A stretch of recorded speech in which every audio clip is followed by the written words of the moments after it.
A service of KIBMradio.com, the Internet's home for an all old-time radio.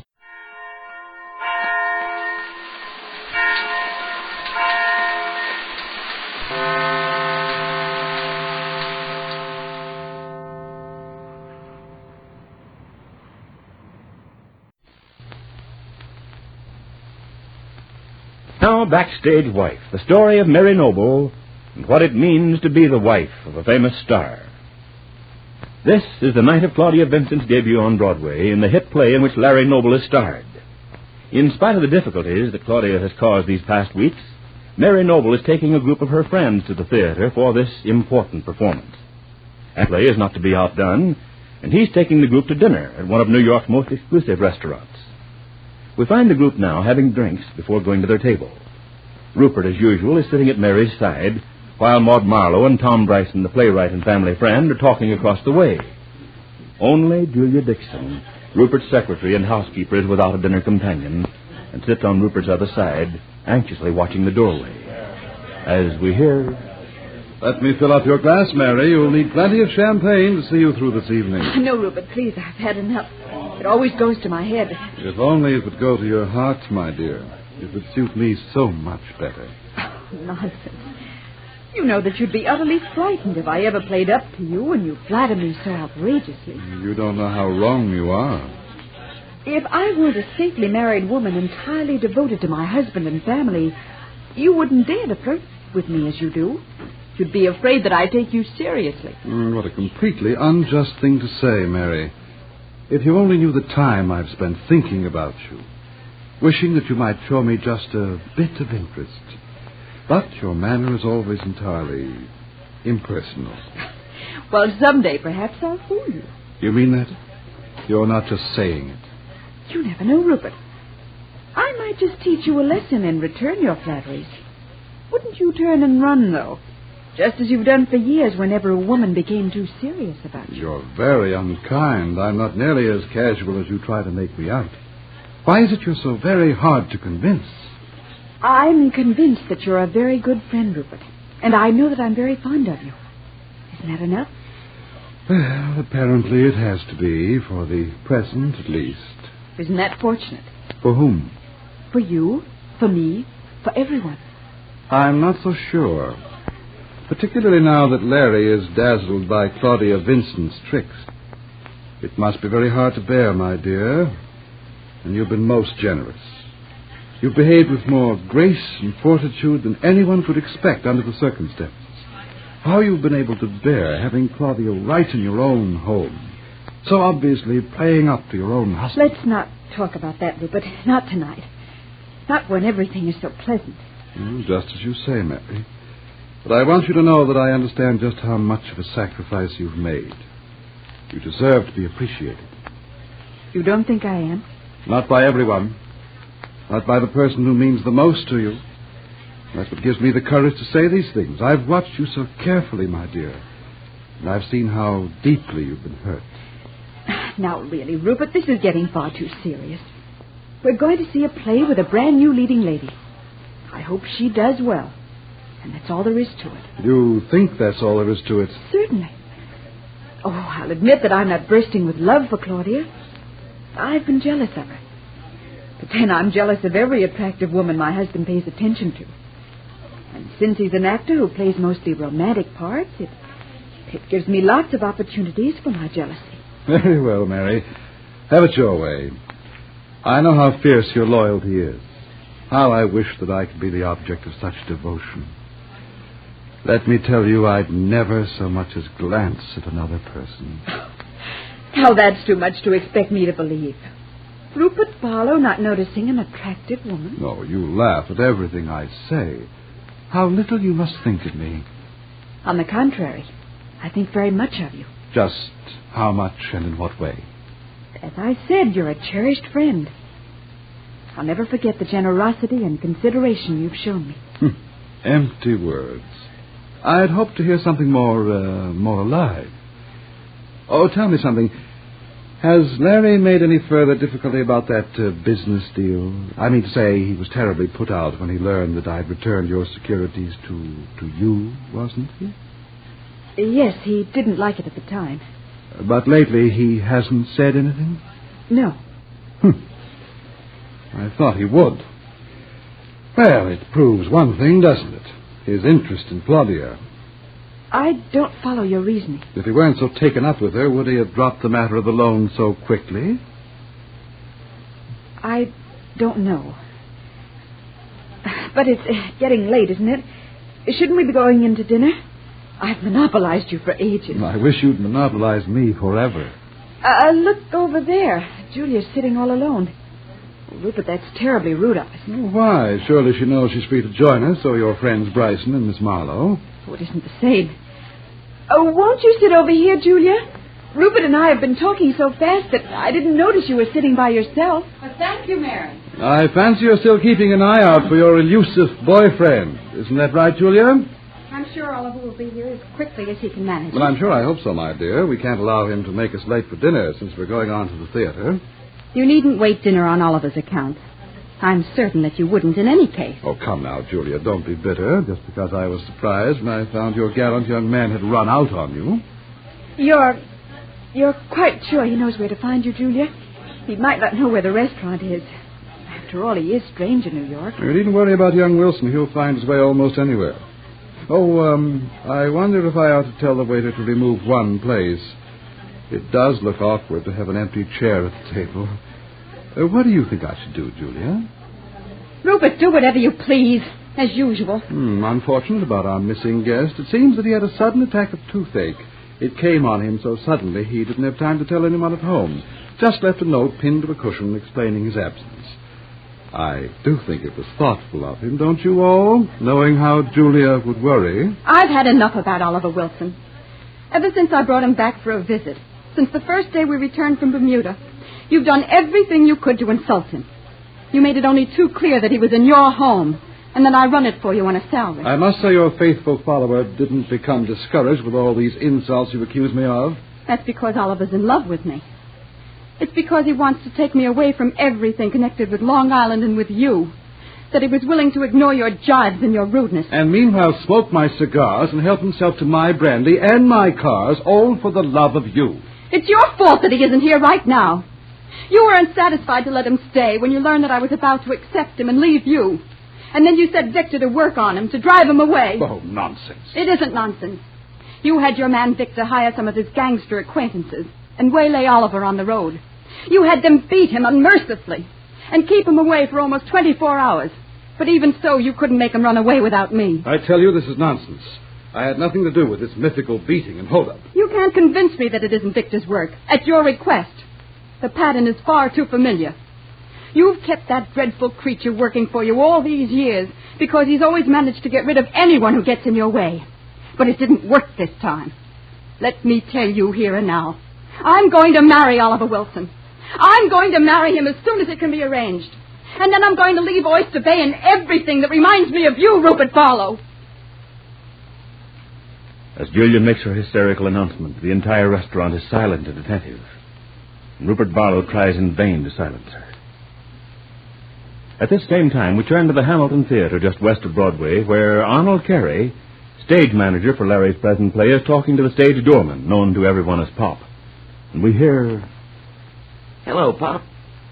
Going to be a big night ahead of us. Maybe it is, Mr. Carey, and maybe it ain't. How do you figure that? That new leading lady. Claudia Vincent? What's the matter, Pop? Don't you care for the lady? Well, it don't matter to me one way or the other. But I hate to see a nice fella like Mr. Noble taken for a ride. Oh, I guess he knows what he's doing. You wouldn't think so if you'd have been around here an hour or so more ago. Now, don't tell me that Larry and Claudia have been quarreling. I don't want to hear about it if they have. Oh, it wasn't like that at all. Maybe they was having words, maybe they wasn't. I didn't hear nothing. But I took notice that Miss Vincent and Mr. Noble didn't go out together for dinner. Now, Pop, don't go getting a lot of ideas to worry us before tonight's performance. It ain't me that's worrying. But I'll bet our producer, Mr. Ramsey, will have plenty to say. Well, what about Mr. Ramsey? Him and Mr. Noble went out together. Just a little while after Miss Vincent left with that young fella that's been hanging around here the last few days. What young fella? Oh, a fella named Wilson. To hear him say it, you'd think he owns the theater. Oliver Wilson, he says his name is. And will I go inside and tell Miss Vincent he's here? When I tell him no one is allowed backstage right now, he just shoves me aside. And out she goes with him. Holy smoke. And you say Larry and Mr. Ramsey went out together right after that? Yep. I couldn't make out what they said, but I could see they was both burned up something scandalous. Been waiting for him to get back. Would you believe it? Not a one of them showed up. Leading man, leading lady, and the producer. You ever hear tell of such a thing? Arnold Carey begins to wonder about this mysterious behavior on the part of the stars and the producer of the play. He looks anxiously at his watch and wonders if they'll return in time for the first act curtain. Well, be sure to be listening tomorrow to Backstage Wife, the story of Mary Noble and her husband Larry Noble, famous Broadway stars.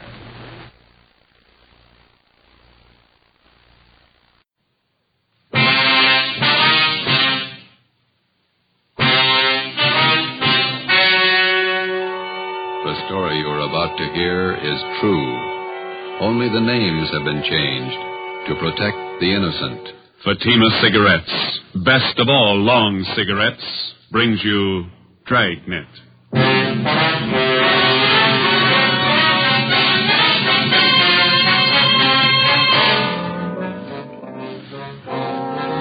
You're a detective sergeant.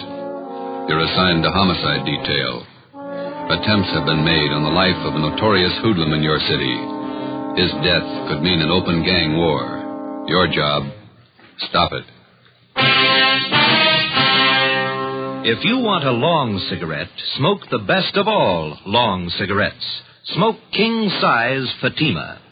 Fatima is the long cigarette, which contains the finest Turkish and domestic tobaccos, superbly blended to make Fatima extra mild.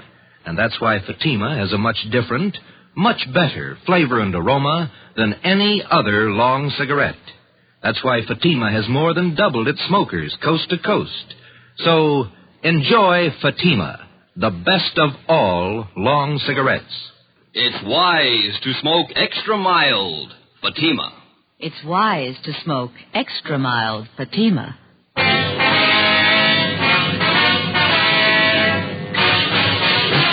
Dragnet, the documented drama of an actual crime. For the next 30 minutes, in cooperation with the Los Angeles Police Department, you will travel step by step on the side of the law through an actual case from official police files.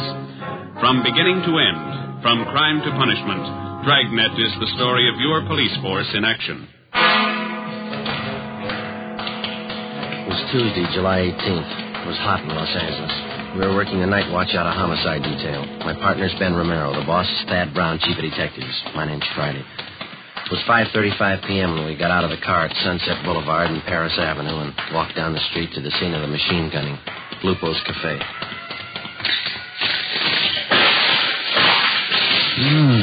Look at that, Joe. Yeah. Lift out the whole front of the place. Yeah. Hi. Yes, sir.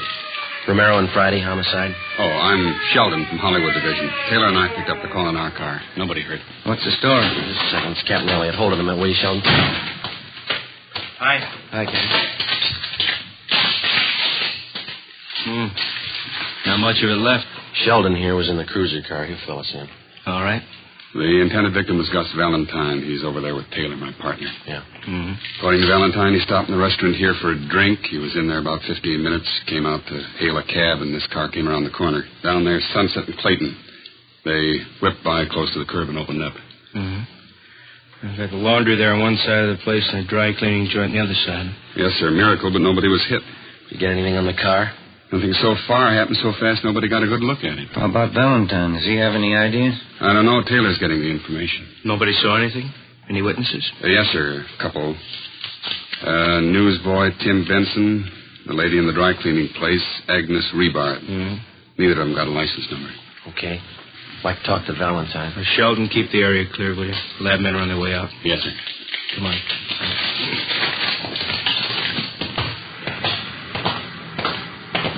Told you I haven't any idea. Green Fort Sedan, that it? Yeah. Elliott, Central Homicide. Yes, sir. This is Mr. Valentine, the intended victim. Yeah. This is Sergeant Friday, Sergeant Romero. Sergeant Friday, how are you? Fine. It's been a long time. Finally got out of the uniform, huh? 7 years ago. Who was it, Gus? If I knew, I'd tell you. I don't like being shot at. Let's go sit in the car. This way, Valentine. You want to get him back? All right. All right. What's the story, Valentine? How do you mean? Let's not play it cozy. Who's after you? You suppose this would have happened if I knew? Who's carrying the beef? Somebody's unhappy with you. You must know who. I don't. You know what kind of a car it was? I told the other cop over there. Sedan, green Ford. We're not going to press you, Valentine. You might as well know how we peg this kind of thing. Yeah? We got your number, had it for a long time. You're all up and down the blotter from Lincoln Heights to the county jail. You got a record everybody in this town knows about. Aren't you a little mixed up? I'm the guy that got shot at. We know that. I pay my taxes for protection, not a lecture on my past. Let me give you the word, Valentine. I've known you for a long time, and I've read about you in the newspapers. I've watched your so-called climb from two-bit penny ante rackets all the way up. Now, you've been told more than once about keeping your nose clean. This is a switch, isn't it? Man gets shot at, cops read riot act, innocent victim. Look, we know you and we know that crowd you run with. If you want to start a war, run a battlefield. Don't pick the streets of Los Angeles to fight it out. I think I asked for it the way you men talk. You did somewhere up and down the line. We know your operation. You walk the sideline marker all the way. Always got 1 foot inside the law. When you make yourself a target for some punk's machine gun, that's where you step outside. Oh, what are you going to do, eat me out and let the men with a machine gun get away? We'll get him, whether you want to help us or not. We just don't have the time to run around jamming a cork in the barrel of every gun in town. Before you get out of this car, let this sink in. There's not going to be any innocent people cut down by bullets that were meant for you. Oh, I get it. My tax money's no good, huh? I pay a bigger chunk than most of the clouds in this town. You haven't got a clear title to the city yet, and until you do, don't set up a shooting gallery. Now, what do I do, dig a foxhole till you get ready to tab whoever's taking pot shots at me? You can tell us who it is. You got all I know. Don't you think I'd want him picked up? I think you're a liar. I think you better square your beef and knock off this gangster stuff. There's not going to be any more of this kind of thing, understand? That's the trouble with civil service. It makes a big man out of you $200 a month. I've never passed an exam, but I keep in step. You missed the first one, from the gutter to the sidewalk. Almost without exception, every city in the United States has its Gus Valentine. These men remain out of custody, not because of any lack of law enforcement, but because of their ability to hide behind the laws which are designed to protect the innocent and use them to their own advantage. They operate allowing only the thinnest margin possible between themselves and the state penitentiary. We drove back to Central Division. At 6:18 p.m., we were called to the chief of detective's office. He wouldn't give you anything, huh? Not a thing. Usual line of smart talk. Who's ever after him meant business. Our storefronts were a mess. Well, they won't quit now. Just a minute. What's that intelligence number? 2821. Oh, yeah.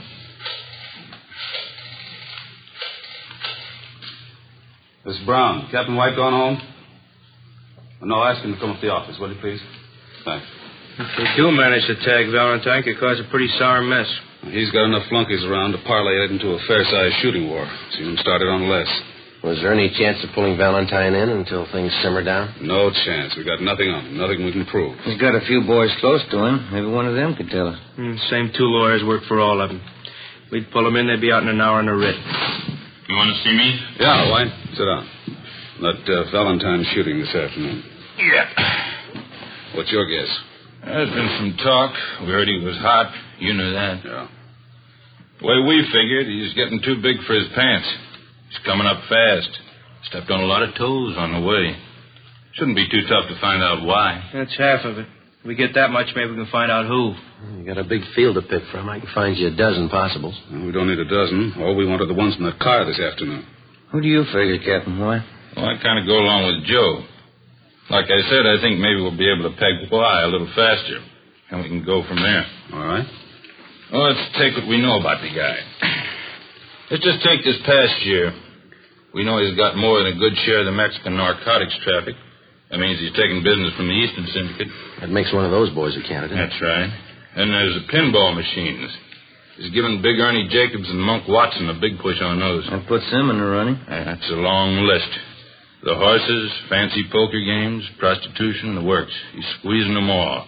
A lot of guys could be shooting at him with a machine gun. Where do we start? Legwork, lots of it, fast. We'll start nosing around, see what we can pick up. Friday, you and Romero can give us a hand there. Yes, sir. All right with you, Elliot? Fine. I don't have to tell you we've got to move as quick as we can. We've got a lot of places to hit, and we haven't got too much time. Well, we'll keep Valentine under surveillance to make sure he doesn't try to square things with a gun. Yeah. This is one the taxpayers wouldn't understand. Yeah. Trying to keep a guy alive that'd be more dangerous dead. Wednesday, July 19th. Ben and I started making the rounds to find out why someone was out to get Gus Valentine. Captain was right. The list of his enemies was long. For 2 days, we talked to gamblers and bartenders at the usual hangouts. The few slim leads we picked up led nowhere. Saturday, July 22nd, we met with one of Ben's informants, a bar boy at a cafe out on Santa Monica Boulevard. That's him over there at that table. Oh, yeah. Jerry? How are you? Hiya, Ben. Grab a chair. You know my partner, don't you? Sure. Sit down, Joe. Hi. Want a beer? No, thanks. We're working. Coke? Okay. One's enough. We'll Here you split go. It's good and cold.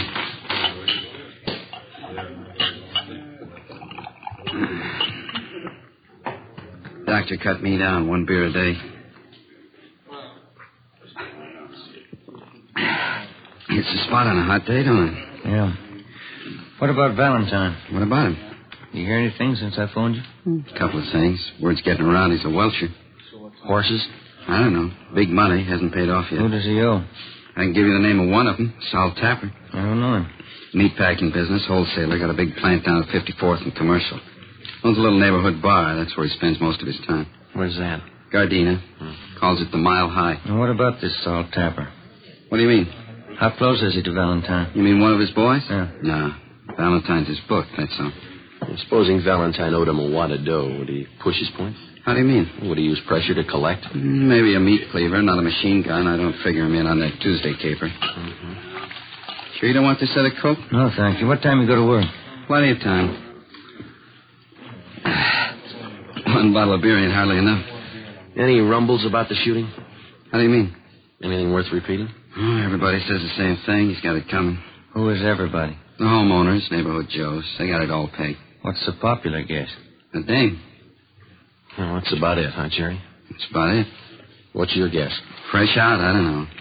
How come you guys are so worried about Gus Valentine? I didn't think you cared whether he lived or died. Either way, we're in trouble. We left the cafe on Santa Monica Boulevard and drove out to Gardena to the Mile High Bar.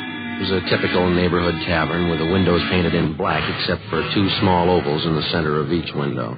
They were filled with beer signs and red neon. The cloth sign advertised shuffleboard and life-size television. Inside, the walls were covered with alpine mountain climbers trying to fight their way up a mountain that looked twice as steep as the Matterhorn. Give me 10 nickels, will you, Lynn? Can you tell us where we can find Sal Tapper? Yeah, I'm him. Thanks, Lynn. What do you want? Police officers. I'd like to talk to you. Sure, what about? Gus Valentine. Yeah? He owes me money. Is that all you've got against him? As much as he owes me, that's enough. It's a real tough machine to beat. How much money does he owe you? Enough. How long's he been booking for you? I didn't say he was booking for me. No, we did. About 2 years.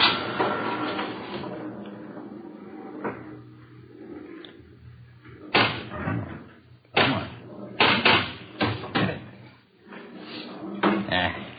4,000 on the first ball. I got to do better than that.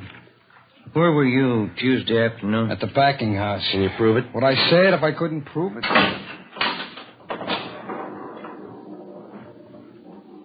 When that little gate up there turns green and you go through it, you get an extra ball. If it's red, it doubles your score, but it's real tough to get in there. How long has Valentine owed you money? Oh, a little over a week. When did he say he'd pay you? He didn't say. Said he was trying to raise the dog. You're the only one he owes? No.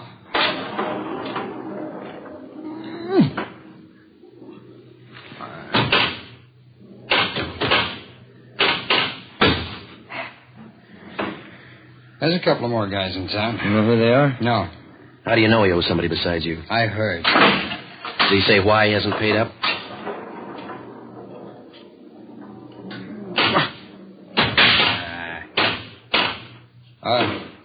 What'd you say? Did he say why he hasn't paid up? I told you. He said he was trying to raise the money. You sure you haven't tried to put the bite on him? Sure I have. I want the dough. But I didn't gun him. Somebody did. Yeah, I know. It wasn't me. You had a reason. It's a lot of people. Yeah. We're looking for the one with the machine gun. Well, I can't help you there. Come on. Oh. Get in there. Hey, look at that. Free ball. 26,000. Now, that's a real tough machine to beat. Where did you say you worked Tuesday? At my packing plant, 54th and Commercial. Okay. How long have you known Gus Valentine? About 4 years. I met him at a party out in Hollywood. It's the first time I've ever known him to welch. Mm-hmm.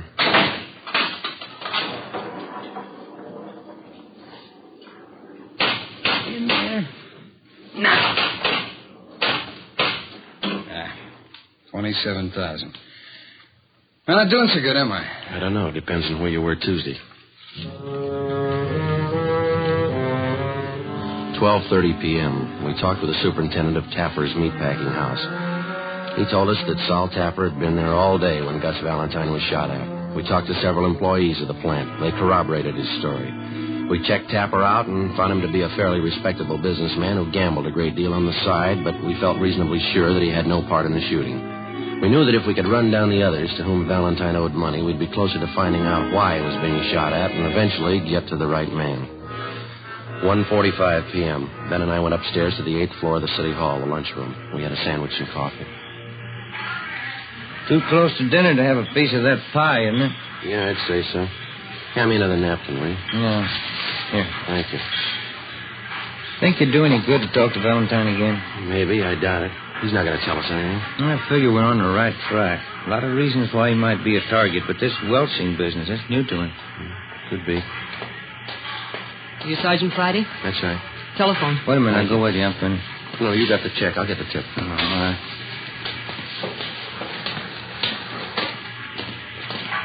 Slide that phone over, will you? Oh, yeah. Thank you. Friday. Elliot, come down to Chief Brown's office right away. Yes, sir. Let's go.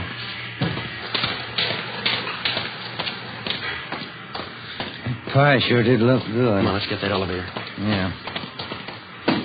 Hey, who called? The skipper. He wants us to go to Chief Brown's office. Temple Street floor, please. What's up? I don't know. You make the runs again tonight? Yeah, a couple of places we can hit in the south end of town. I called Charlie Flint's place this afternoon. Maybe he'll have something for us. Yeah, I hope so. Come on. Wish now I'd had that pie. I'm still hungry. I got a candy bar in my desk. You can have that. I can't eat those chewy bars inlays. Oh, it's some kind of a fudge bar. Uh-huh. Come in. Yes, sir. Get over to Georgia Street right away. Why? Gus Valentine. They did it again. Yeah? This time they didn't miss.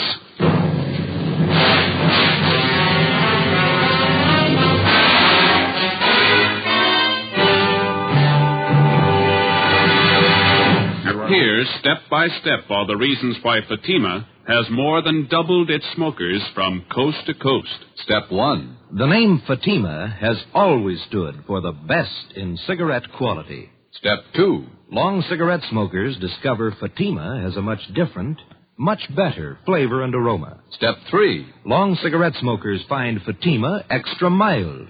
Fatima is the long cigarette which contains the finest Turkish and domestic tobaccos superbly blended to make Fatima extra mild. And that's why more and more smokers every day agree it's wise to smoke extra mild Fatima. It's wise to smoke extra mild Fatima. Yes, the name Fatima on that golden yellow package is your insurance of an extra mild smoke. So enjoy king-size Fatima, the best of all long cigarettes.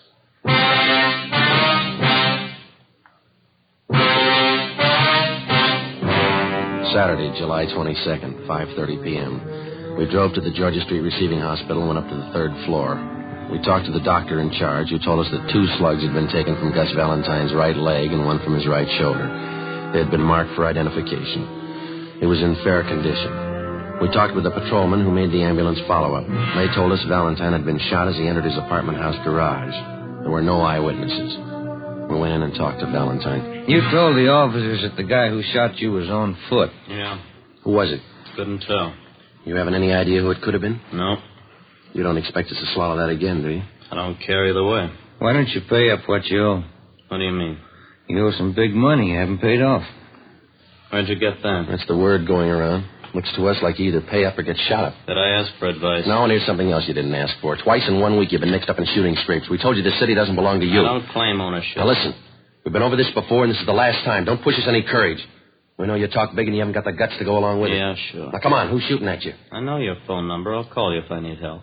I'll take care of this myself. Valentine, the first time you pull a cap gun, we're going to sit on you. If there's any retaliating, we'll do it. I'm tired of sitting like a duck on a pond. Then tell us who's gunning for you. That's between me and them. I'll meet them when I'm ready. All right. We're through talking. When we get to the bottom of this and find out who's been doing all the shooting, we'll have an answer. And if we find out you've been withholding evidence, it's going to go hard for you, understand? Yeah, sure. Now leave me alone. Come on, Jim. Yeah. I better call the office.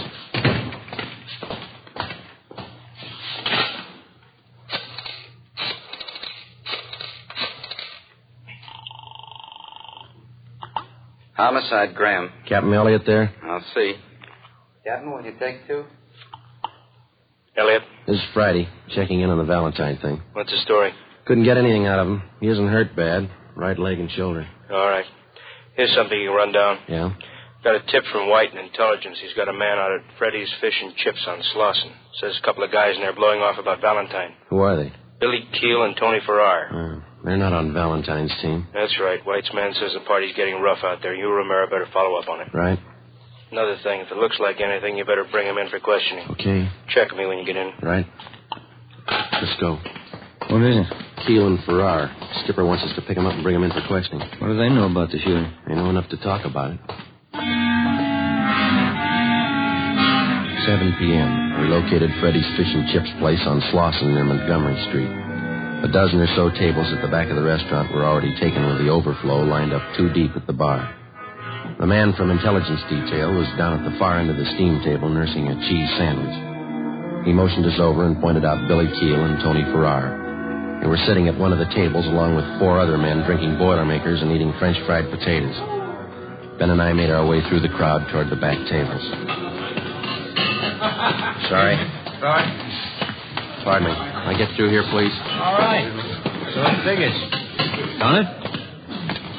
You, Billy Keel? That's right. Which one's Tony Farrar? He's getting a beer. What do you want? Police officers want to talk to you and Farrar downtown. What's the matter? I'd like to ask you a few questions. You want to get your hat? You got any questions, you can ask them here. Hey, Vic, how about buying around? Come on, Keel, let's go. I got nothing to tell you now. Let me alone. There's 2 ways to go downtown, the hard way and the easy way. Let's take the easy way. All right. This way.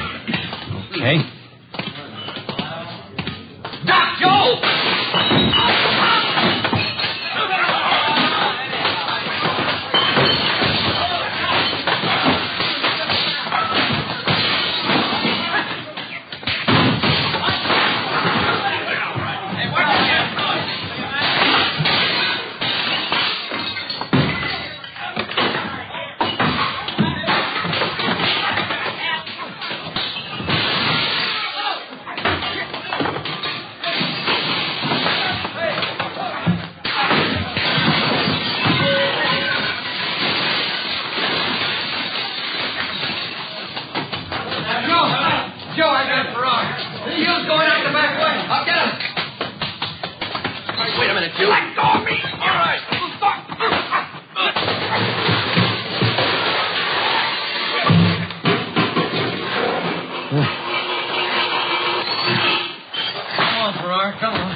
Joe? Yeah. You're bleeding pretty bad. Yeah, I know. Let's get him to the car. Look at your suit. It's ripped to pieces. My wife's going to kill me.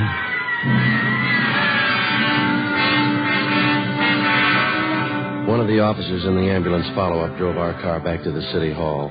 Tony Farrar and Billy Keel were taken to Georgia Street Receiving Hospital for emergency treatment. We went in the same ambulance. Ben had a broken index finger, a 2-inch cut in his scalp, and a deep gash in his right thigh.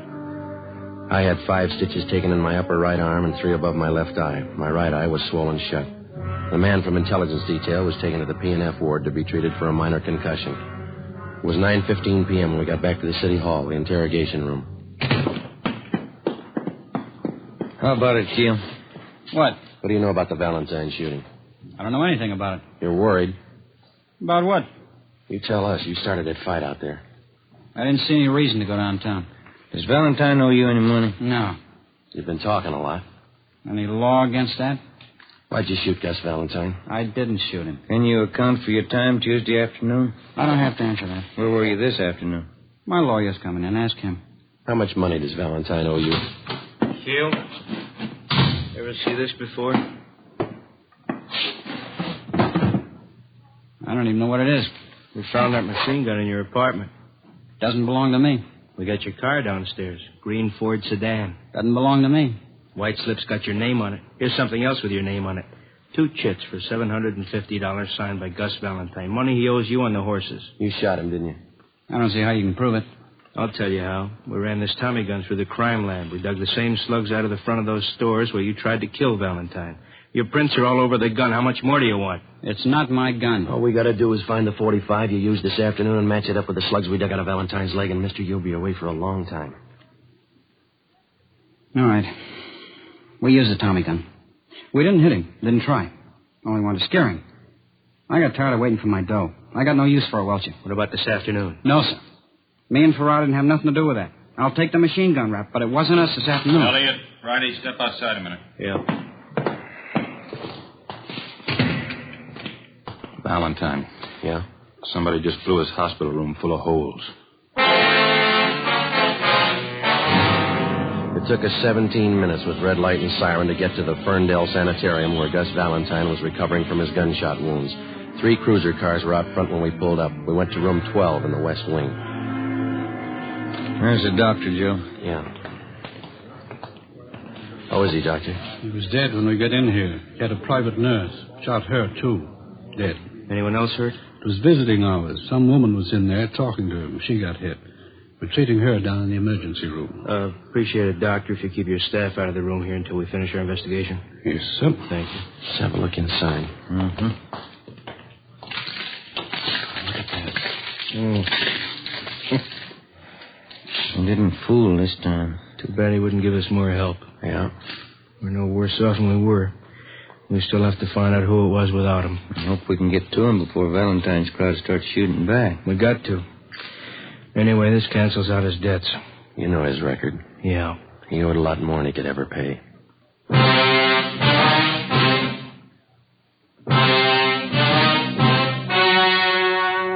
The story you have just heard was true.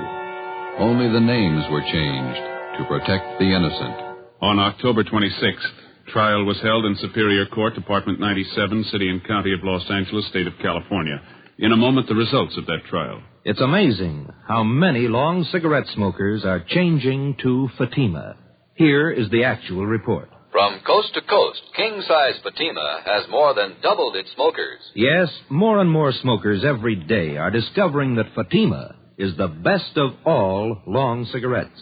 Long cigarette smokers find Fatima has a much different, much better flavor and aroma. Long cigarette smokers find that Fatima is extra mild because it's the long cigarette which contains the finest Turkish and domestic tobaccos superbly blended to make it extra mild. So enjoy extra mild Fatima. Best of all long cigarettes. It's wise to smoke extra mild Fatima. It's wise to smoke extra mild Fatima.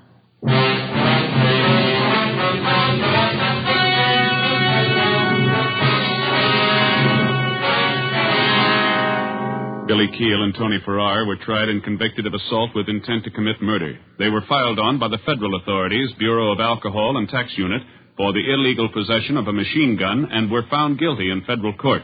Because they were both in custody at the time of Gus Valentine's murder, they were cleared of any complicity of the crime.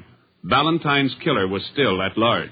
Next week, The Big Gangster, Part 2. You have just heard Dragnet, authentic cases from official files. Technical advice for Dragnet comes from the Office of Chief of Police W.A. Wharton, Los Angeles Police Department. Today, the American Red Cross is carrying on a campaign to finance one of the greatest programs in peacetime history. Give now to the Red Cross. Fatima Cigarettes, the best of all long cigarettes, has brought you Dragnet, portions transcribed from Los Angeles. Tomorrow, hear the Halls of Ivy on NBC.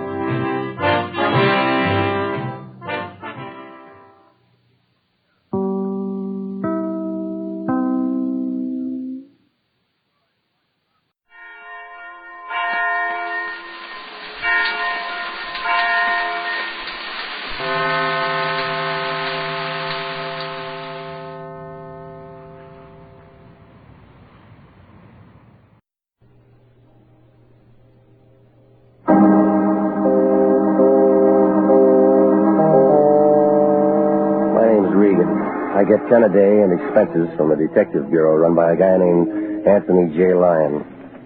They call me the Lion's Eye. With Jack Webb as Jeff Regan, the Lion's Eye, stand by for hard-boiled action and mystery and thrilling adventure in tonight's story of the Pilgrim's Progress.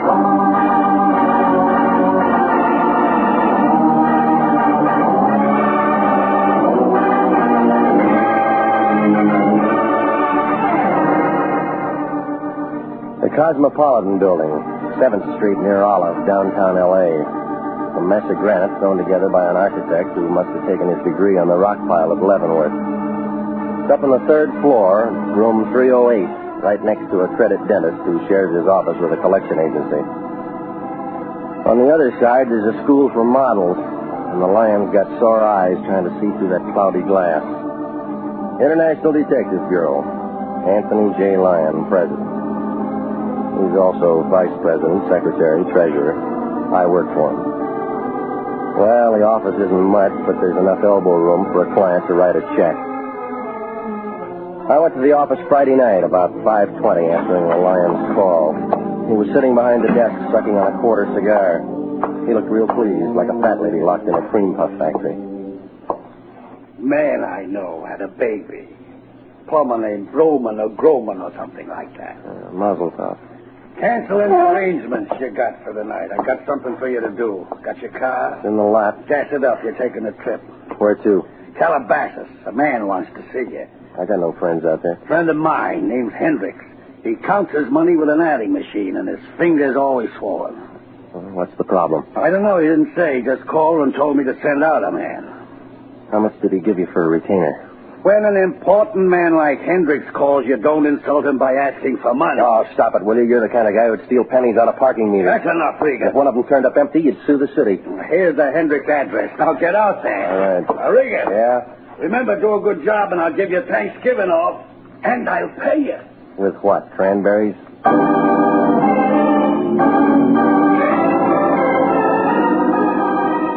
Well, I headed out Beverly and then up through Hollywood. You know, it's only November, but Santa Claus is breaking out all over the boulevard. I fought my way over Cahuenga Pass, and by the time I was dodging station wagons on Ventura, it was dark. Calabasas is a place with a couple of service stations, a hot dog stand, and a few road signs full of buckshot. The Hendricks place turned out to be about 5 miles down a road that the Indians built for hauling firewater. I guess they couldn't keep the cork in. But the house itself was strictly prohibition stuff. A big pile of slate roof and leaded windows. It looked dark and lonesome. I figured somebody had their holidays mixed. Hiya, Pilgrim. He was a big fat guy. He was holding a 6-foot gun in the shape of a straightened-out tuba. He came closer, and I could see his hat. It was a high one with a buckle on it. He was dressed in black, and he had buckles all over him. I figured that I'd been eating too much Quaker oats. What's the matter, Pilgrim? A little shooting makes you nervous? That's a big gun there. Shoots musket balls. Good for Indians. Well, I'm no Indian. Oh, I wasn't aiming at you. Well, that gun wouldn't know the difference. It's a blunderbuss. Great weapon. Is it? I'll show you. So you prop her up on a crutch. You keep fooling with that thing, and we'll both need one. Now, let's be quiet there. You Load the barrels. Lots of powder. Look, why don't you give that thing back to the museum? He does it. More powder. Gotta use lots of this black powder. Buster, you need black coffee. Come on, give me that thing before it blows up in your face. You broke a window. Oh, it's all right. It was only the attic. You live here? Of course not, Pilgrim. I'm Miles Sandys. Well, where's the rest of the party? All inside, talking to John Olden. Yeah, sure. Oh, you just think I'm kidding, don't you? Pilgrim, you just haven't got the Mayflower spirit. No, you drank it all. It's just cider. Nothing better on a cold New England night. Thanksgiving's not for a week. Come on, get off it. Hark. What's the matter? Put that down. I'm not going to shoot him. He's a friendly type. Brother Regan? Yeah? If thou wilt follow me, please. Oh, you too, huh? I beg your pardon? Okay. Well, so long, Pilgrim. Yeah, keep your powder dry, Sandy. I'll see you on Plymouth Rock. Okay, this way, Brother Regan. Now, look, Sunshine, you work here. My name is Phelps. Why don't you lock that guy up? I'd be outnumbered, sir. 21, Pilgrim. Bad winter. They make you wear those corduroy knickers? Knee breeches, sir. It was Priscilla's idea. You need a union. Need more shapely legs. Through here. Well, it's quite a place you got. Well, it looks better without the decorations, sir. Yeah. How do you keep from stepping on these pumpkins? It's only when they use them for bowling that it's difficult. Come on, fill me in. What's this all about? Thanksgiving, sir. 1621. Okay, this room here, sir. Go right in. Okay.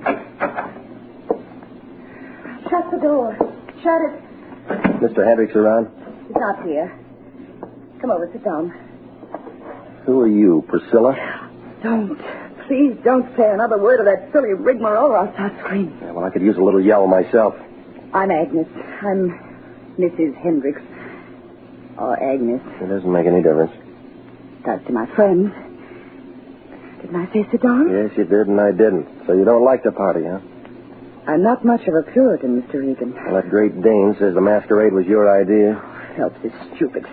This goes on all weekend, Mr. Regan. It's called a turkey shoot. Yeah, so that's it. Who gets the bird? The Pilgrim fathers. My husband's friends. They ought to be shot, every one of them. Yeah, well, I'm not from the SPCA. Oh, wait a minute, Mr. Regan. I like you. That's not the point. I won't bore you. Your husband might. Him. He's crazy, Mr. Regan. Crazy as the things he does. Shooting, drinking, spending money. A hard life. I don't know how I stood it for as long as I have. My lawyer says I'm the most patient woman in the world. Yeah. Well, thanks for the conversation, Miss Hendricks.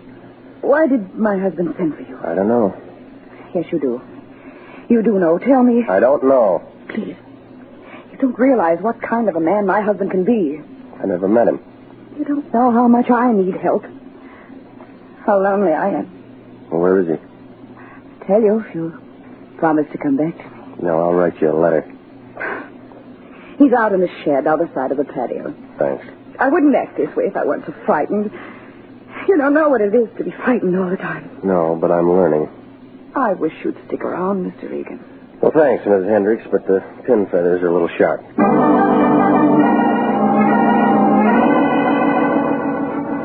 Miss Hendricks went back to her worrying, and I wound my way through the house looking for the back entrance.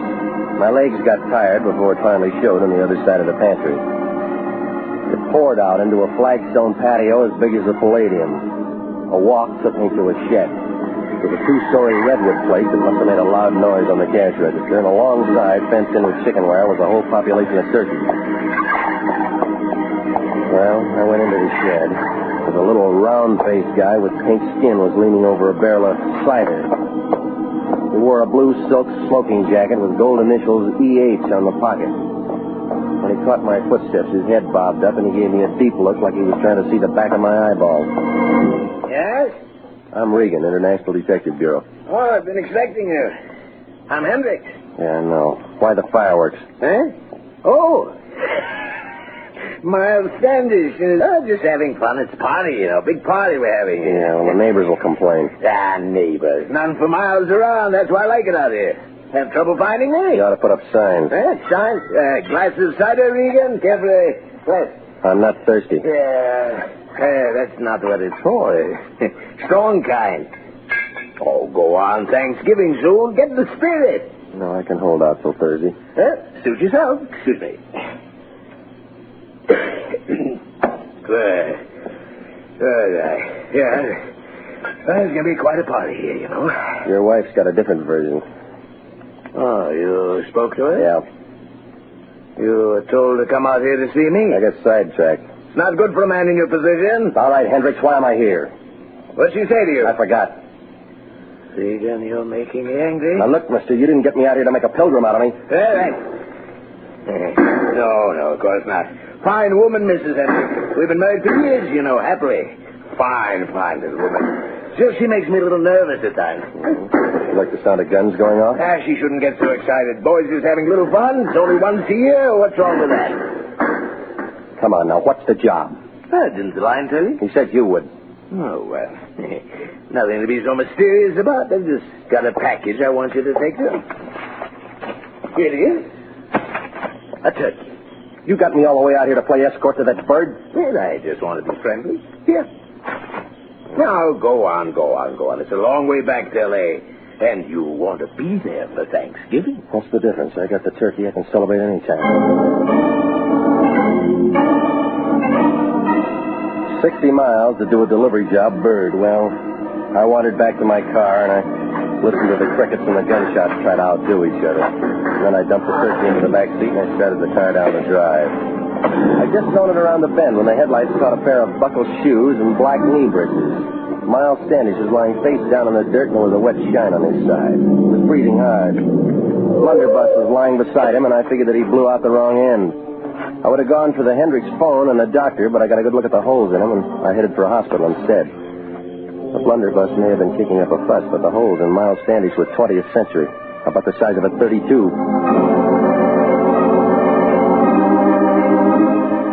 Well, I turned him over to an emergency hospital, and I put a call into the sheriff's office. I gave the story to Lieutenant Robinson, and then I headed back toward town. At the Lion's place, the lights were still on, so I figured he didn't have company. I rapped on the door, and he flung it open before the echo could die away. He had a carving knife in one hand, and he was wearing an apron. His eyes were big, and he had an eager look like a college couple on Mulholland Drive. Regan, you're back. Oh, now that takes a big brain. I've been waiting for you. I had a chance to go to a classy party tonight. Russian caviar and champagne and favors to all the guests. You know why I didn't go?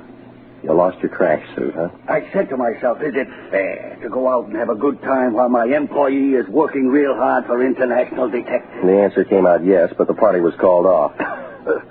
Well, as a matter of fact, it was. But I wouldn't have gone anyway. Where is it? Where's what? The package from Hendricks. Now, you can change your plans, big shot.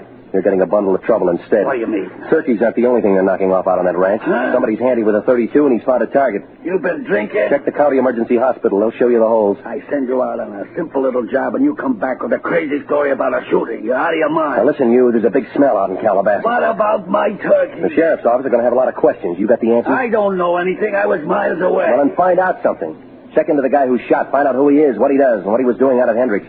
Where you going? To scratch around in the Hendricks closet. They tell different stories about their wedded bliss. Hey, Regan. Yeah? Where's my turkey? It's too rich for your blood, Fatso. Stick to chicken.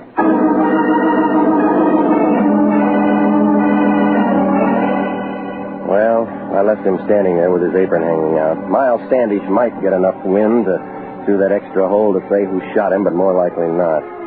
Anyway, with the bucket load he had, he would have sworn it was the last of the Mohicans. But there was an angle to that Hendricks woman, even if it didn't show.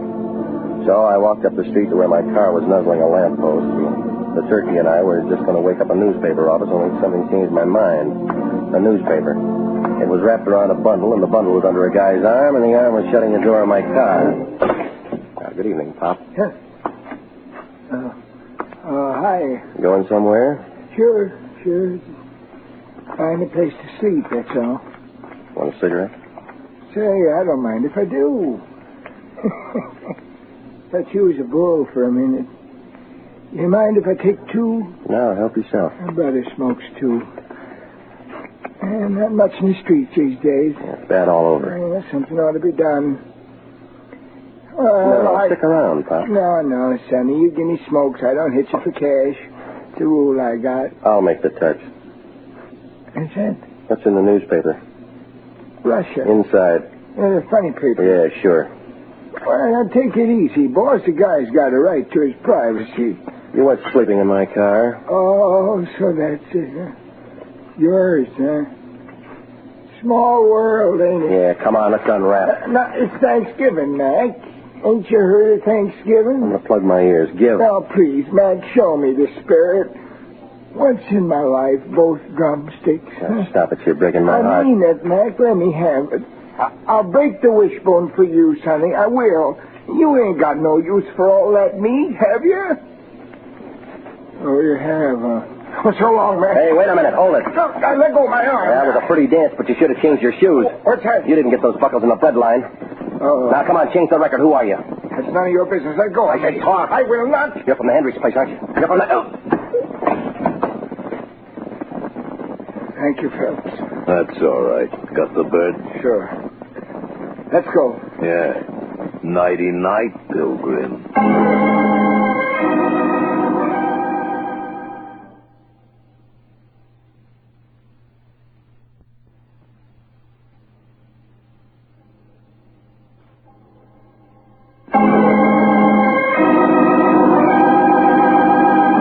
You are listening to the story of the Pilgrim's Progress, tonight's adventure with Jeff Regan, Investigator. Commissions are still available in the Army Nurse Corps. Graduate registered nurses between the ages of 21 and 45 may qualify for service with this fine organization. If you are interested in joining the Army Nurse Corps and believe you qualify for a commission, apply to the Adjutant General, Washington, D.C. And now, back to Jeff Regan, Investigator, and the story of the Pilgrim's Progress.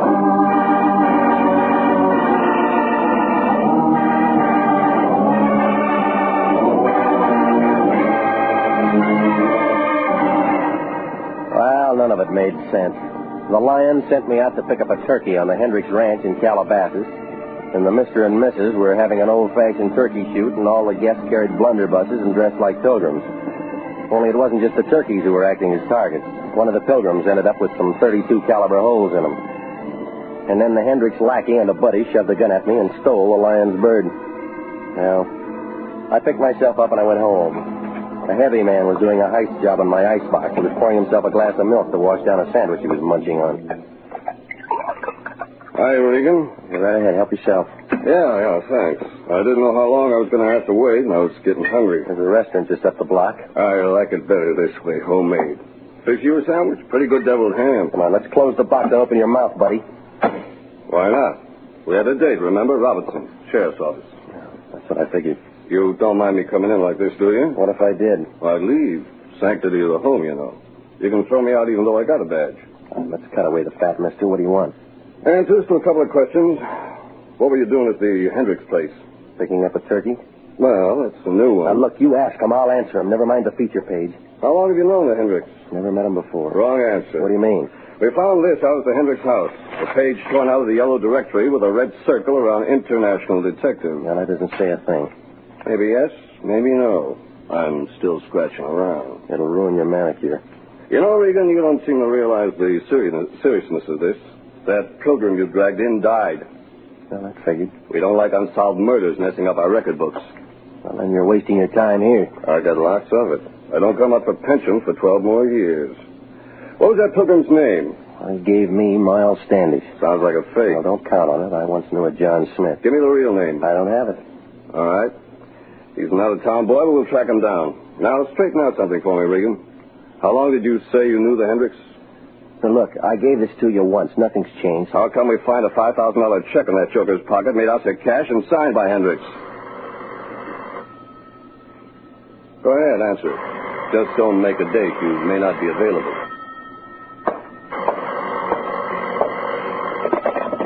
Yeah?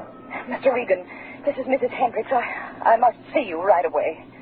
Who did you say? Mrs. Hendricks, you remember? Charlie? No, there's no Charlie here. You must have the wrong number. Sort of annoying, isn't it, Regan, when you get a wrong number late at night? Well, it happens. Sure it does. Happened to me once. Anything else you want?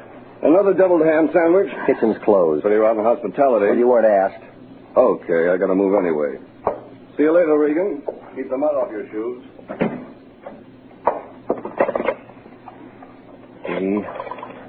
ER3408.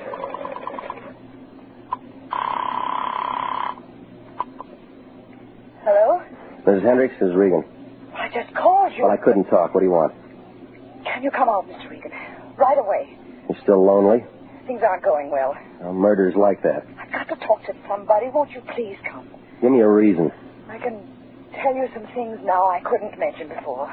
Like why your husband wrote a $5,000 check to the dead man? Check? But there must be some mistake. What do you mean? My husband couldn't write a check that large. He doesn't have any money of his own. It's all in my name. All right. Put a lantern in the window, lady. I'll need some light. Well, I headed out there fast. But when I raised a racket with a brass knocker, nothing happened. I tried a window, and a couple of scratches later, I was in the hall. The place looked empty, like the Rose Bowl on January 2nd. I found Miss Hendricks' room, where I talked to her and stepped inside. The decorations were different.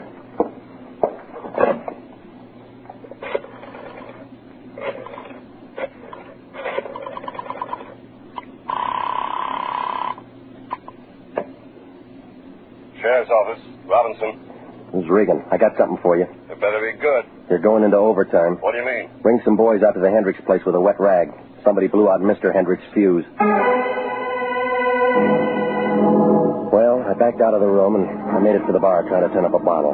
In the corner, something else turned up instead. Another dead body. The turkey Phelps and his buddy had stolen from me. Somebody real eager had done a carving job on it before it was even cooked. They'd torn it apart like they were looking for something. Well, it was morning before the sheriff's boys cleaned up the Hendricks mess when we got back to town. Robinson had a few more questions, but I was still short on the answers. Ballistics had one, though. Same gun did the job on both Miles Standish and Hendricks. And that's all. Homicide was getting places in a hurry, like a snail hauling a piano. Well, the lion was waiting for me outside the sheriff's office, and he pulled me to the side. His eyes were lit up like a pinball machine, and you could tell he'd caught the scent of a greenback. They tricked you okay, Regan? Good enough. No rough stuff? Oh, nothing that shows, no. We're in luck. I've been turning up things. We've been playing the wrong horse. Well, that figures you're good at picking losers. Hendricks is a piker, a social climber. He's a dead one. I'll send him flowers. But I'm telling you, he could only write checks for 5 G's. With a big bounce. Somebody else in this thing can write bigger ones. Well, let me guess who. Mrs. Hendricks, that's who. I tell you, Regan, it pays to keep up your connection. How high can she go? The sky's below sea level. What else you got? Standish is a phony moniker. That's grammar school. Real name Jeffrey Kelly, age 42. He's a wholesale jeweler. He had a little business with Mrs. H.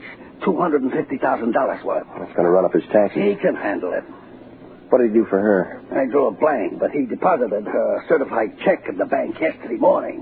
Mm-hmm. How does Phelps figure? I don't know. Well, who's the little man in the big overcoat? I can't do everything. You got to do some work, too. Yeah, sure. Now, find Mrs. Hendricks. Offer her the services of international detective at our usual nominal rate, but don't underplay it. Now, get busy. Where are you going? Home to bed. A man's got to get some sleep. Well, the time was ticking out, but the game wasn't over yet. I figured to have a fast finish, and the Lion had a pretty good idea about casting some shut-eye. So I moved to the office and to stretch out on the couch. But through the glass, I could see there was a light on. Company was inside. Crestview 2045. Phelps.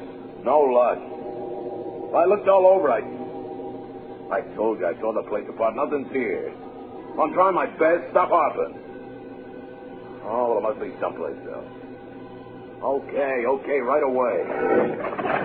Leave a nickel, Buster. Huh? Oh, Regan. You looking for something? You, Pilgrim. What else? Plymouth Rock. Come on, punk, level it. It coax me. All right, Nickers, you've been crying for this. Now, flatten out. Well, it felt good to watch the big guy fall. He folded in like a steeple in an earthquake. When his head bounced on the Lion's carpet, it figured he was due for a long sleep, so I went through his pockets. Ticket stubs from the prize fights, the gun, and the pocket knife I dumped into the safe. There was a pass to the Dons game on November 25th. Must have swiped that from his boss, and I filed that in the lion's desk for future reference. But this guy Phelps had taken orders from somebody besides Hendricks. I just heard him do it on the phone. So when I turned up an old envelope with 832 North Palm scratched in the back, I crossed my fingers. He'd been calling a Crestview number, and the phone book said that I had a lead. North Palm was in the Crestview exchange area. So I called for the cops to sweep up Brother Phelps, and I climbed back onto my broomstick. I drove out through Beverly Hills. I wound up in front of a big Spanish house with potted $10 bills on the driveway. There was a new Nash sticking out of the garage, and I walked around to take a look. But honest John had beat me to it. Who's there? Now, stick around. I want to talk to you. Stand back. Stand back. You like cars, don't you? Maybe you want a hot rod. Oh, you don't. Get away from me. Hey. Well, it was the little turkey fan that I'd last seen in an overcoat. Phelps' buddy. He took out of there like a cow in deer season, so I let him go. No license. Well, I took a look around the car he'd been sniffing, but nothing showed except the registration. It said Mrs. Agnes Hendricks. I went to the house and rang the doorbell, and she answered. Oh, what's you? Mr. Regan. All right, I'll ask myself in. Yes, come in. Who are you expecting, John Alden? No, I'm glad to see you. No, I don't like girls who break dates. Oh, that. Yeah, that's one thing. I couldn't help it. I couldn't wait for you to come all the way to Calabasas. You got impatient on the kind of a body in the house. You saw him? Yeah, after I tripped over him in your room. I didn't do it. Did I say you did? You've got to believe me. Relax. I look like a jury. You got multiple vision. Oh, Mr. Regan, I was so frightened. I didn't know which way to turn. We've been through all that woman driver routine. You don't like your husband. You wanted to get rid of him. But only in Reno. All right, now let's get back to page 1. You gave 250 G's to a jeweler named Kelly. You bought a rock. A rock, Plymouth Rock. It's a diamond. It's got to be. Well, why'd you do it? Who'd you buy it for? Myself. My lawyer said I should get it for myself, that's all. He likes you pretty, huh? No, it was a community property thing. He said I could keep my husband from knowing how much money I had when he asked for a divorce settlement. Only hubby got wind of the deal. I guess so. You're making sense. Only why did he write a check to Kelly? Well, it was a small one. It must have been for a paste imitation, don't you think? It's not my business. Keep dealing. I mean, maybe he planned on switching them and getting my real one. That's been done. But he actually did it. Because all through this, there's been a diamond in the place where I always keep it. All right, you got a strong boy, Phelps. Had him out looking for the real diamond. What? And the other guy, the old man, was out in the garage. No. Phelps tore up my office, phoned here to you. Mr. Regan. Now, look, there's been 2 guys killed. Mr. Regan. Good evening, Pilgrim. Where's your overcoat? Stand still, please. Yeah, my foot's in a crack. Mr. Regan, this is John Alden. Oh, can it, will you? I've seen him act one part already. That's true. Mine is the only name that's real. This is my house, Mr. Regan. Lawyer? Yes, I came here to see him, Mr. Regan. I just got here before you Be did. quiet, Agnes. Well, I got it all now. You won't keep it. Phelps took his orders from you. It's a waste of testimony. You started this. Spotted the gem switch. Figured to cash in. You're losing your chip. Shut up, will you? I got aces. Hendricks outfoxed you. You never found the real diamond. Five in the hand draws blood. Mr. Alden, don't... Now, you keep out of this, Agnes. She's not in it. You are. That's all, Regan. All right, come on, drop it. Drop it. Go there.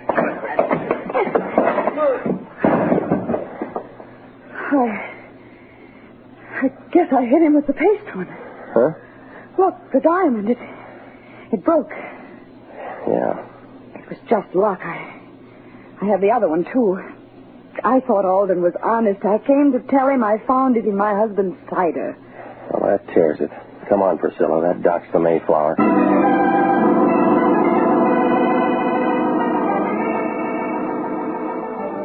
Well, the whole thing folded in like an elephant on a pogo stick.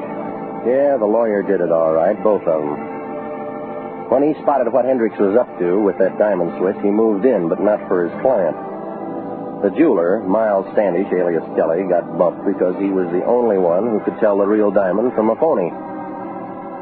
But Hendricks got wise to the muscle act, and so he got shot. Well, the lion was real happy the way it worked out. That dame with the nerves wrote him a check. So he invited me out to Thanksgiving dinner. He offered me any part of the turkey that I wanted. I told him, but I got it anyway.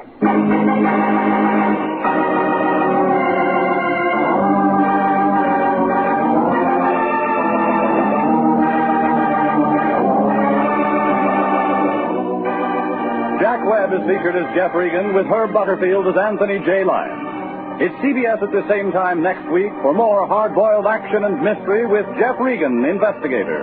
Written by Larry Roman and Jackson Gillis, produced by Sterling Tracy. Featured in tonight's story were Mary Lansing, Marvin Miller, Paul Frees, and Paul DeBug. Original music for this program is by Milton Charles. Bob Stevenson speaking. This is CBS, the Columbia Broadcasting System.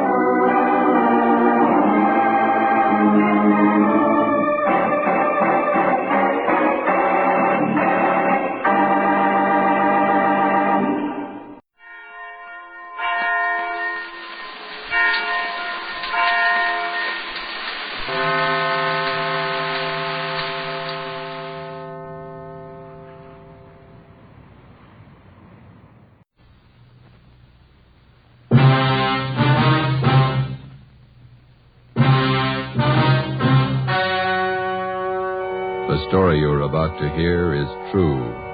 Only the names have been changed to protect the innocent. Fatima Cigarettes, best of all long cigarettes, brings you Dragnet.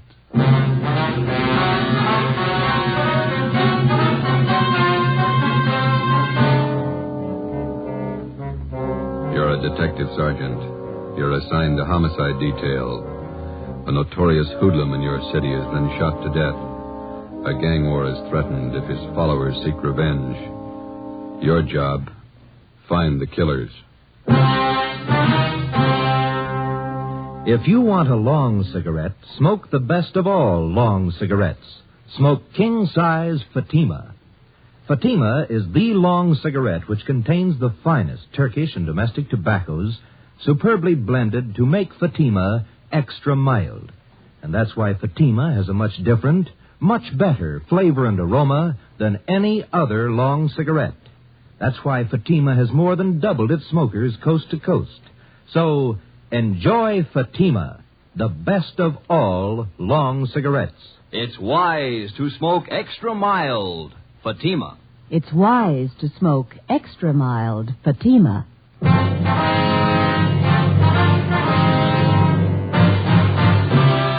Dragnet, the documented drama of an actual crime. For the next 30 minutes, in cooperation with the Los Angeles Police Department, you will travel step by step on the side of the law through an actual case from official police files. From beginning to end, from crime to punishment, Dragnet is the story of your police force in action.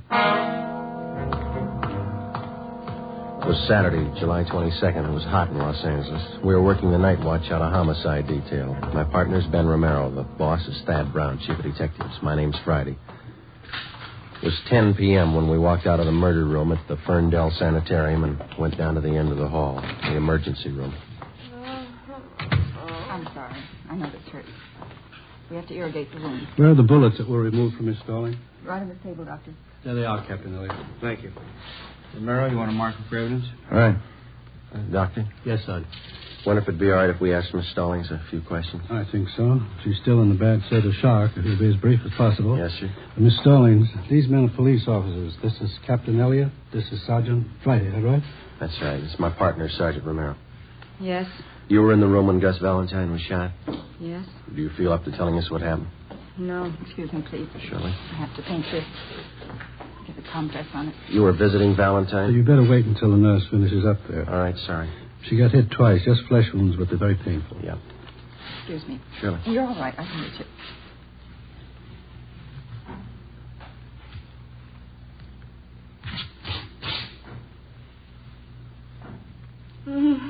Yes.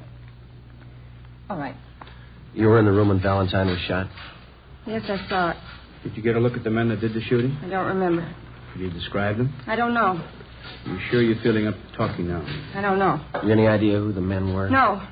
Maybe we can talk to you later. I don't care what you do. I don't care what you do. You hear me? You hear me? Nervous shock. I'm sorry. We didn't mean to upset her. You didn't. Thought maybe she might be able to help you a little, but I guess not. Better make it sometime tomorrow morning. She'll be all right then. Okay, thanks. I don't know if I saw him. I don't know if I saw him. How should I know if I saw him? How should I know? Let's go. Oh, it's too bad. Better have an ambulance move her up to county hospital. I don't think you should try to move her tonight. She needs a rest. All right, we'll have a detail of men stand watch here till she's moved. What time tomorrow could we see her? If you can make it close to noon, it'd be better. Good rest, she'd be all right. Better let me give you a ring. Right. Could you give us her full name and address? Yes, I have it right here. Ida Mae Stallings, 837 Downhill Street, Linwood. All right, thank you. Anybody else here in the sanitarium see the shooting? Well, I saw the man. I couldn't describe them, just their backs as they ran down the hall after the shooting. How were they built, do you remember? About average, I'd say. Hard to tell. How were they dressed? Well, one of them was wearing a hat, looked like some kind of summer hat. Straw? No, it was one of those, what am I trying to say? You know the kind. Was it an open weave hat? No, very common in the summer. You mean a Panama? Panama, sure, that was it. White.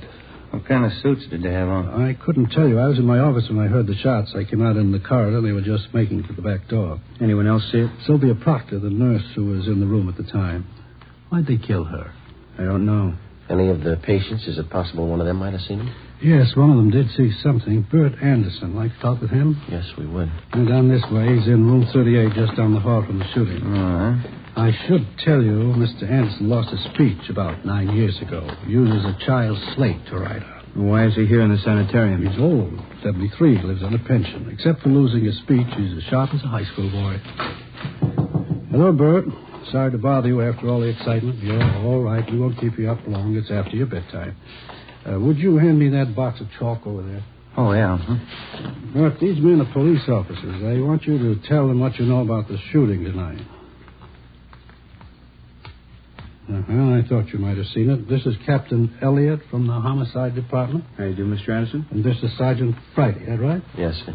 How are you, sir? And this is Sergeant Romero. How do you do, sir? Well, where were you at the time of the shooting, Mr. Anderson?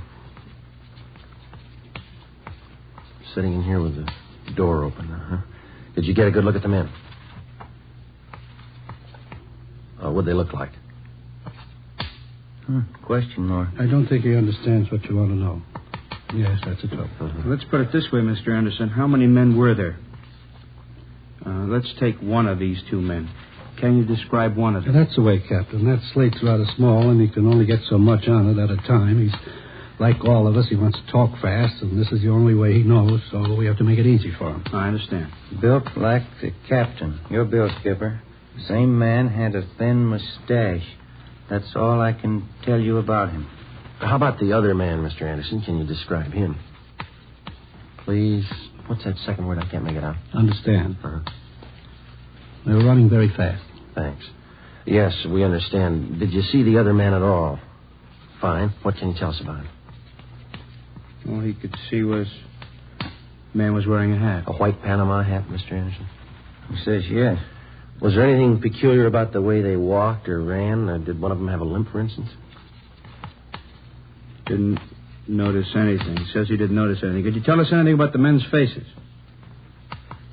If they passed by so quickly, I was worried about the gunshots. Yes, we can understand that, but do you think you could identify them if you ever saw them again? He says he could try. Could Mr. Anderson come downtown if we ever show up? I don't see why not, but gets around fine. Well, he wants to know why they killed Miss Proctor, the nurse. He says she was one of his best friends. We don't know, Mr. Anderson. Says he wishes he could talk. Maybe he could help you more. It's all right, Bert. You talk loud enough.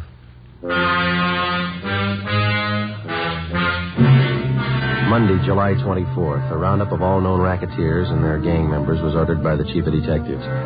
3 show-ups were scheduled, one at 10 a.m., one at 2, and another one at 3 p.m. The witnesses that we had were unable to identify any of the men. The incomplete descriptions we had of the suspects was not enough to help the artist in the crime lab to build a composite picture of the killers. No matter what approach we took, it seemed that we were getting nowhere. The immediate apprehension of the killers was not only important because of their danger to the private citizen, but because of the ever-present threat of an open shooting war between Gus Valentine's followers and members of the murder gang, whoever they were. 3:15 p.m. I got it. Homicide, Romero. Oh, yeah, all right, thanks. Crime lab. They make a run on those slugs you got at the hospital? Yeah. No match. Oh, that's great. How fouled up can it get? Yeah. Hi. Come on, Slow-Mo. I'm with you. Hi, Rambo. Cromwell's message here to call you why? Oh, yeah, I better do it right away. Just so the skipper told Starmy and me to work with you guys on the Valentine thing. We can use all the help we can get. Joe, you slide the phone over? Oh, yeah, here you go.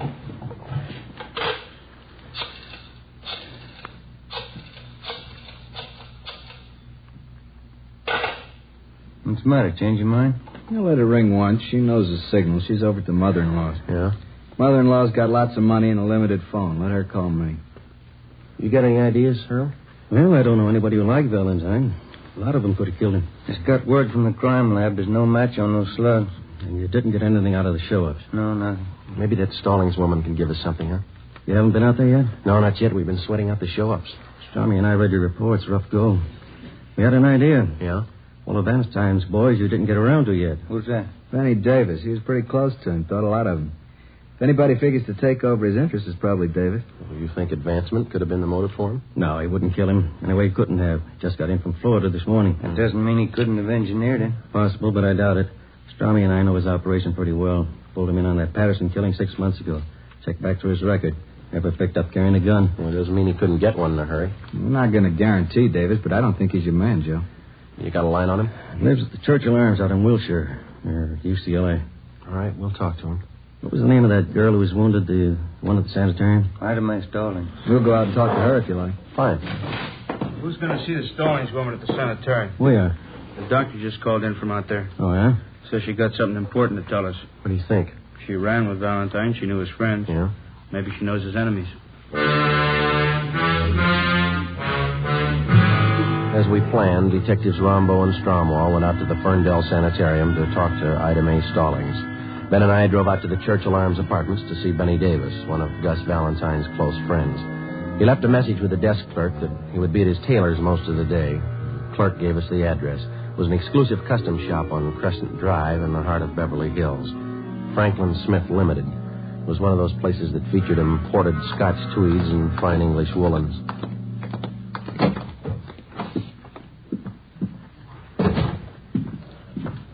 Good afternoon, gentlemen. May I serve you? Could you tell us if Benny Davis is in here? Mr. Davis. Yes, sir. Third fitting room. To the rear, on your left. Thank you. Come on. Look at that brown cloth over there, Joe. Yeah, it's Donegal tweed. It's nice fabric. I had me one of them once. Wears like iron. Oh, yes. This blue pinstripe certainly fits a great deal better than the brown one. You turn around. Yes, excellent fit. Yeah, looks fine. Yeah, I don't know if I like that right shoulder. Looks a little low, Mr. Davis. Excuse me? Oh, this fitting room's taken, gentlemen. Benny Davis in here. Yeah, what is it? Wonder if we could see you alone. What about? Confidential. No, Cedric, not like that. Pull the shoulder up. More padding, maybe. Oh, do you think so? I don't know if I agree, Mr. Davis. Well, you can see how it slopes off there. I like a good full shoulder. Well, you've got a good full cut here. Of course, too much padding is going to ruin the line of the jacket. I'd like more padding. Yeah, very well. A number 2 pad on the right shoulder and easy armholes. Number 2 pad, right shoulder, ease armholes.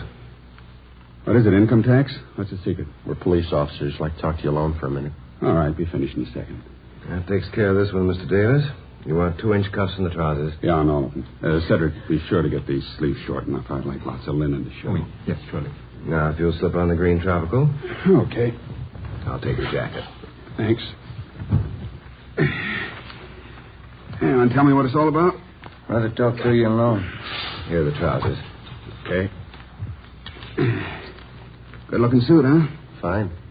Yeah, get all my stuff made here. I'll let Smith here make you a suit sometime. Got a fine suit of clothes. Yeah. Thank you, Mr. Davis. Is your jacket, Mr. Davis? Right.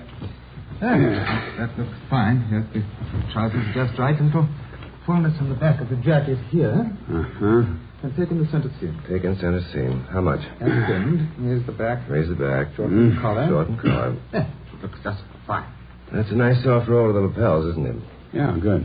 All right, Mr. Davis. Now, how about the White Palm Beach? Nice Panama hat would go good with that one. I never wear them. I like a coconut palm with a wide puggree band. Wonder if you could hold off the next fitting for a minute. We won't keep you long. All right. Any place around here where it's private? We can use Smith's office. Okay, Frank? Certainly. Go right ahead, gentlemen. Thank you. Which way? Back here.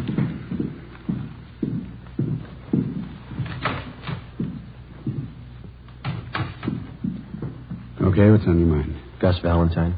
Yeah, that's a tough one to lose. You got any idea who killed him? We're working on it. How do you mean? Just that. Well, that makes us even. There's only one difference. Yeah? We get paid for it. You don't. We thought a lot more of Gus than you did. Any law against striking down the killer? It's a law against shooting him down. Tell that to the boys who cut down Gus. I don't think you can get to him without us. We've done it before. You're a little late with Gus. We tried to keep him alive. We warned him for a month. He knew what was coming. We talked to him. Yeah, he told me. A funny guy. He had a mind of his own. He had a reason for not telling you. What was it? When we get there, we can ask him. You think you know who did it? Won't be too tough to find out. Meantime, you can work it from your end. And if you get to him first? Maybe we'll give you a call. Now, you listen, Davis. I'll tell you the same thing we told Valentine. It's not open season for murder. This town's had all the shooting it's going to have. Valentine's killer's going to go to the gas chamber. That's the only way he's going to go. You understand? Nobody said any different. All right. And you can tell us what you know. Who do you think shot Valentine? I can't be sure. You've got somebody in mind. There's a dame. Who? Audrey Thompson. What about her? She runs around with a couple of guys. Yeah? There's never any love lost between them and Gus. They were always talking big about what they'd do if Gus got out of line. What'd they have against him? Business. Claimed Gus was squeezing them out. Was he? I never knew much about Gus's out-of-town business. That's where these guys are from. They're new in town. Figured Gus was cutting them off out here on the coast. Who are they? Shaker Brothers. Bud and Carl. Where can we find them? I don't know. They're in town somewhere. What about this Audrey Thompson? Nice dame. Hard to figure. Husband died a year ago. Real nice woman. Been doing the town with the Shaker boys. Nobody can figure it. You think she's in on it? No, but she could finger him if anybody could. Lives at 8700 North Serrano. All right, Davis, thanks. What's the new wardrobe for? Going east to catch the new Broadway shows leaving Wednesday. Better hold off for a week, huh? All right. Come on, Ben.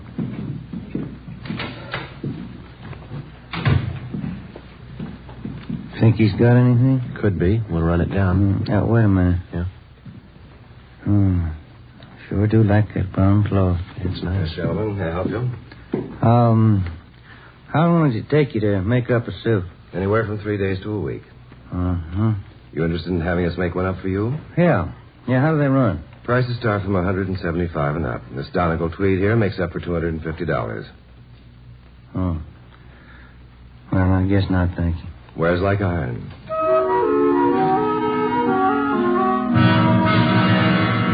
$4:30 p.m. We drove out to 8700 North Serrano to the home of Audrey Thompson. There was nobody home. We went back to the office to check with Rombo and Stromwall. We drove in the Spring Street entrance of the City Hall garage.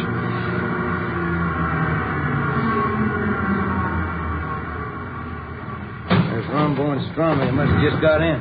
Hey, Rombo. Hi. How'd you make out? Stallings women tell you anything? Well, we talked to her. Think maybe we got a lead. What's that? Girl around town by the name of Thompson. Audrey Thompson? Yeah, that's right. What'd she say about her? Said if anyone could put the finger on Valentine's killer, the Thompson girl could. Benny Davis told us the same thing. What do you think, Earl? 2 and 2 makes 4. Let's find her.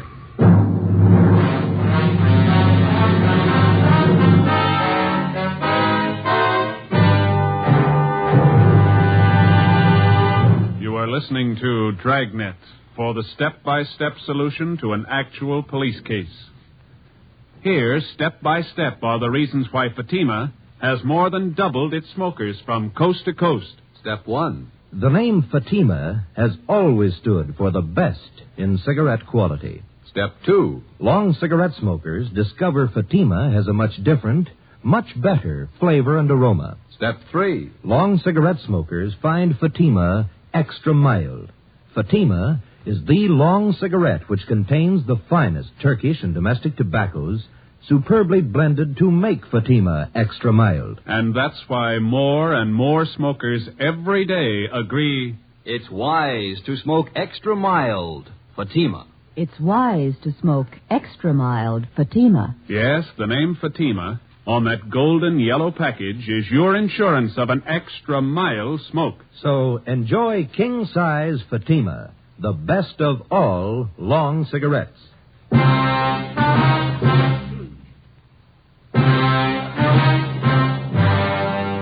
5 o'clock Monday afternoon. We tried for 3 hours to get in touch with Audrey Thompson.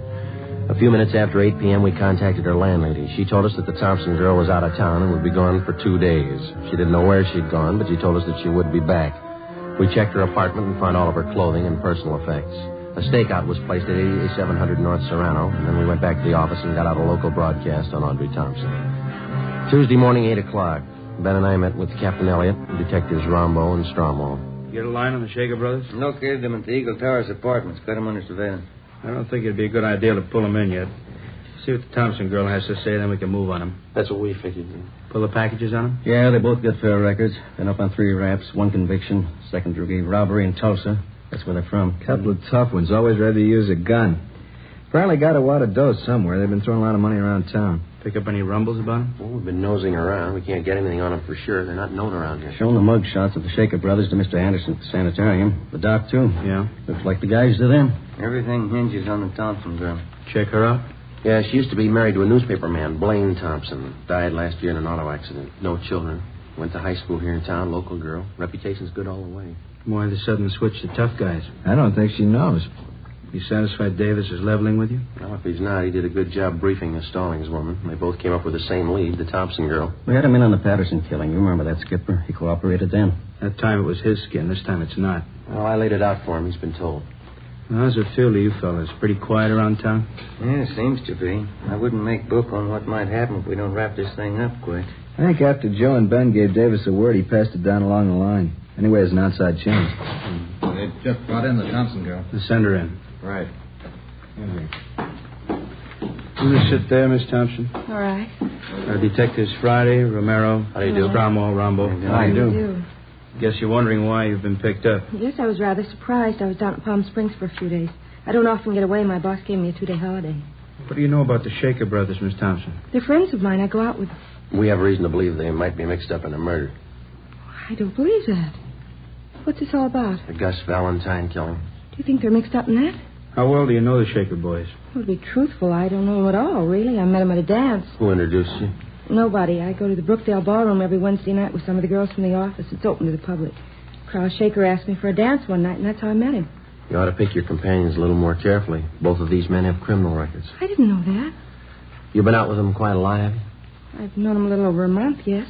They ever said anything that might lead you to believe that they were mixed up in any rackets? No, I never heard anything like that. You're sure you never heard them discuss any business dealings of any kind? Yes, I'm sure. You've been seeing them quite a few night spots around Los Angeles with them, is that right? Yes, they always take me to some nice place. You always go alone with them? How do you mean? Which one of them do you go with, Bud or Carl? Well, I never really thought about it. Both of them, I guess. When you go out, they never take another girl along the party? No, just Bud, Carl, and myself. You go to most of the expensive clubs around town, is that right? Yes, like I said, we always go to some nice place. Do you ever wonder where they got the money? Well, they told me they worked for one of the aircraft plants. I thought you told us they didn't discuss their business with you. Well, I didn't consider telling me where they worked was discussing business. Did you consider that an aircraft worker's salary wouldn't even handle the cover charge at most of the places they've been taking you? Well, no, I guess I was having too good a time to question. You see, Miss Thompson, you could spend a great amount of time with people and not remember things about them. Now, you sure you've told us everything you know about the Shaker brothers? Yes. All right, that's all. If you find out something you think we should know, we'd appreciate it if you'd give us a call. Well, I won't be knowing anything about them because I'm going to stop seeing them. I didn't know they had criminal records. That's entirely up to you. I think it's only fair to warn you that if you do have any information you're withholding, it liable you to persecution. I understand. And I'm not going out with them anymore. I wouldn't let them know you've talked with us. If they are the men we're looking for, it might put you in danger. I'm not afraid of it. Neither was Gus Valentine. For the next 10 days, Audrey Thompson, along with the Shaker brothers, was kept under close surveillance. It was obvious that she'd either lied to us or changed her mind. She continued going out with them. She was seen in all the important night spots around town. Thursday, August 9th, we met with Captain Elliott. Skipper, maybe we better pull the Thompson girl in again for questioning. Let's hold off for a few more days. I'm afraid if we bring her down here again, the Shaker brothers could get wise. Since she decided to ignore what we told her, they might get rough with her. Why can't we move on them? Shake down their apartment. If we're lucky enough to come up with a murder gun, we can work from there. I don't think so, Joe. The record and only one conviction. I think we'd be playing a long shot. That's the way it looks to me, Earl. Maybe something will break if we can hold out just a few days more. Yeah, being watched awful close. If they try to move in any direction, our men will be with them. Friday. Yeah? Can you step out here for a minute? Right. Excuse me. Sure. Back when you're through. Yes, sir. Yeah, the lady out here to see you. Thanks. Mr. Friday. Hello, Miss Thompson. I didn't stop seeing the Shaker boys. Yes, we know. What you men told me a couple of weeks ago just made me sick. To think I'd been going out with these men, been seeing with them. I've never done anything like that in my life. Yes, ma'am. I decided to try and find out what you wanted to know. You didn't ask him any leading questions. Oh, no, I knew better than that. Last night we were out and they had a little too much to drink and they got to talking. Yeah? I didn't say anything. I let them talk and acted interested. Yeah? I confess now, I'm terribly frightened. I spent the night with my sister-in-law. Could I stay here till you get this thing straightened out? Certainly. We'll give you protection, Miss Thompson. Now, what'd they tell you? First, they got to talking about some girl called Ida May. I didn't catch the last name. Said they wondered if she saw them at the sanitarium. Yeah? Said they wished they'd finished the job that night, whatever that meant. Then Bud said, I don't think she saw us or we'd have heard. Anything else? Yes. Carl said, did you see the look on Gus's face when we opened up? Then what? They laughed.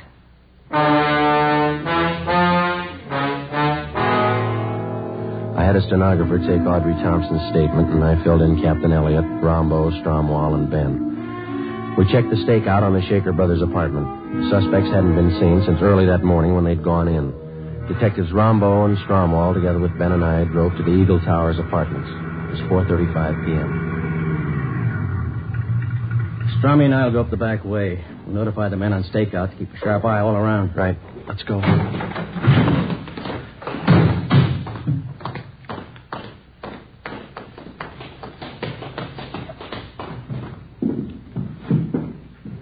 Apartment 410 is the top floor. Yeah. Let's take the elevator. Yeah.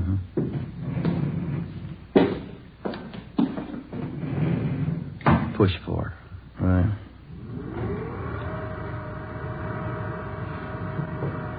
Just thinking. Yeah? That Thompson girl, long on nerve. It's this way. Here it is. Cover me. Yeah.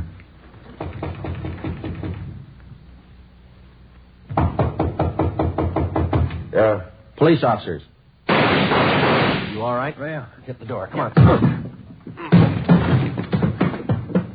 Windows open so far as gate. Come on.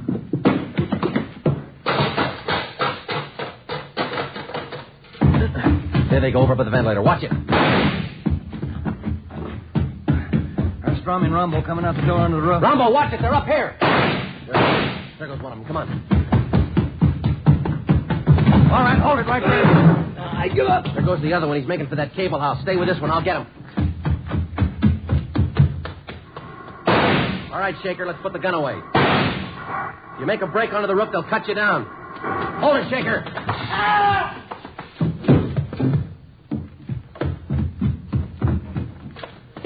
You all right, Joe?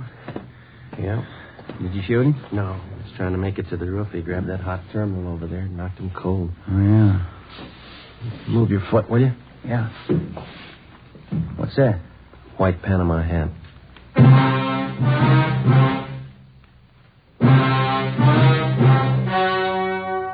The story you have just heard was true. Only the names were changed to protect the innocent. On November 19th, trial was held in Superior Court, Department 89, City and County of Los Angeles, State of California. In a moment, the results of that trial. It's amazing how many long cigarette smokers are changing to Fatima. Here is the actual report. From coast to coast, king-size Fatima has more than doubled its smokers. Yes, more and more smokers every day are discovering that Fatima is the best of all long cigarettes. Long cigarette smokers find Fatima has a much different, much better flavor and aroma. Long cigarette smokers find that Fatima is extra mild because it's the long cigarette which contains the finest Turkish and domestic tobaccos superbly blended to make it extra mild. So enjoy extra mild Fatima. Best of all long cigarettes. It's wise to smoke extra mild Fatima. It's wise to smoke extra mild Fatima.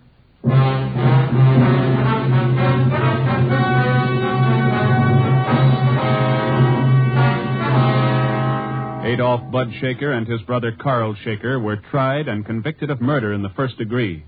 On recommendation of the jury, they received life sentences. They are now serving their terms in the state penitentiary. You have just heard Dragnet, authentic cases from official police files. Technical advice for Dragnet comes from the Office of Chief of Police W.A. Wharton, Los Angeles Police Department.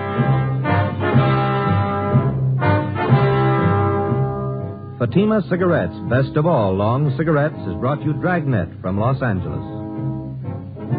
Tomorrow, hear the Ronald Colemans in the Halls of Ivy on NBC.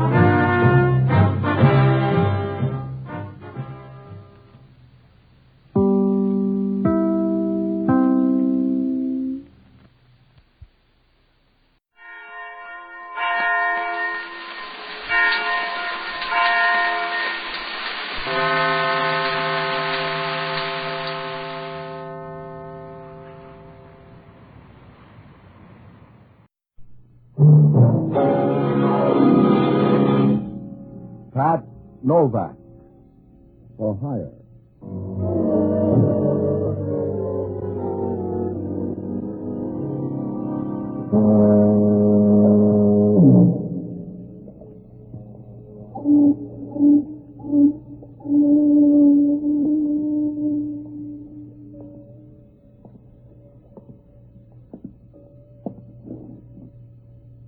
Sure.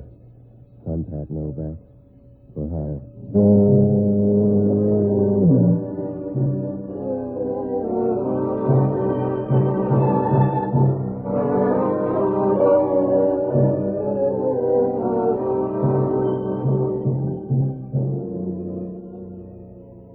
That's what the sign out in front of my office says. Pat Novak for hire. It's up there in block letters, but down on the waterfront in San Francisco, good printing doesn't mean a thing. You get that on a death certificate.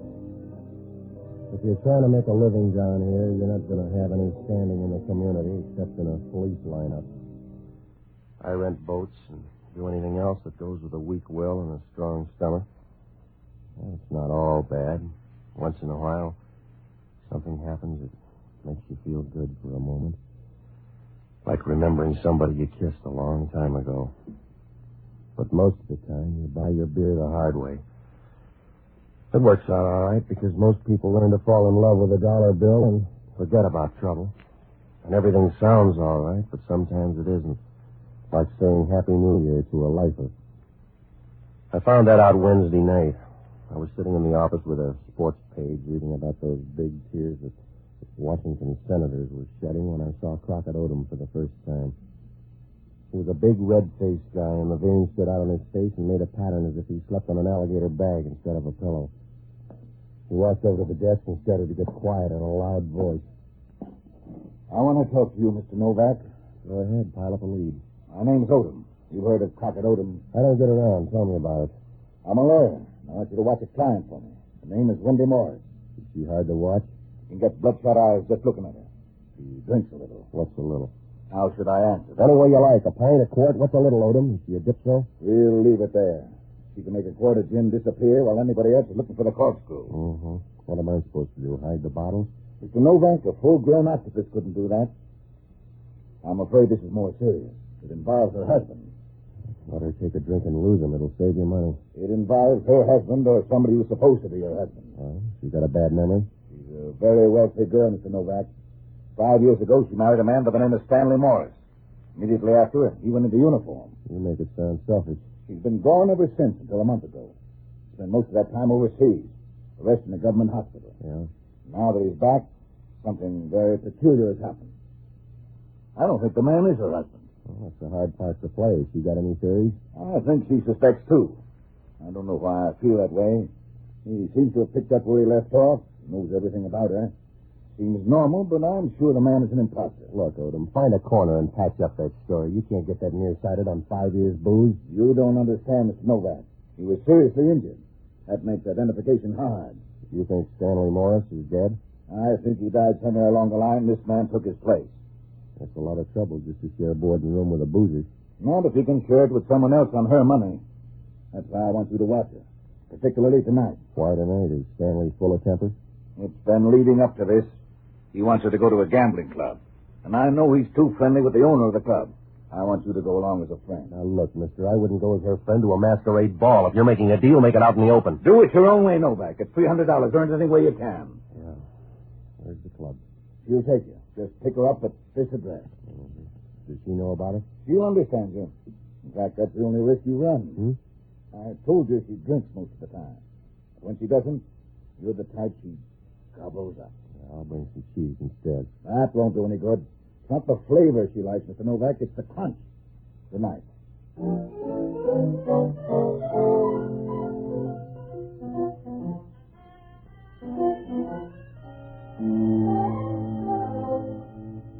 When Odom walked out of there, I knew he was the kind of a guy who'd put the wolf at your door if he could get one wholesale. On the way up the pier, he stopped and looked out at the bay as if he intended to do away with it before morning. And then he turned and disappeared around the corner. Well, I sat there for a while, and I went over his story. I was sure it wouldn't hold any more water than a gross of holes, but I had no way of checking. Finally, about 7 o'clock, I closed the office, and I went by the address he gave me. It was a modernistic apartment up on Telegraph Hill, one of those places where they let a guy out of the basement long enough to paint murals on the front. This one had a guy waving a blonde wig in front of a tired old monk named Faust.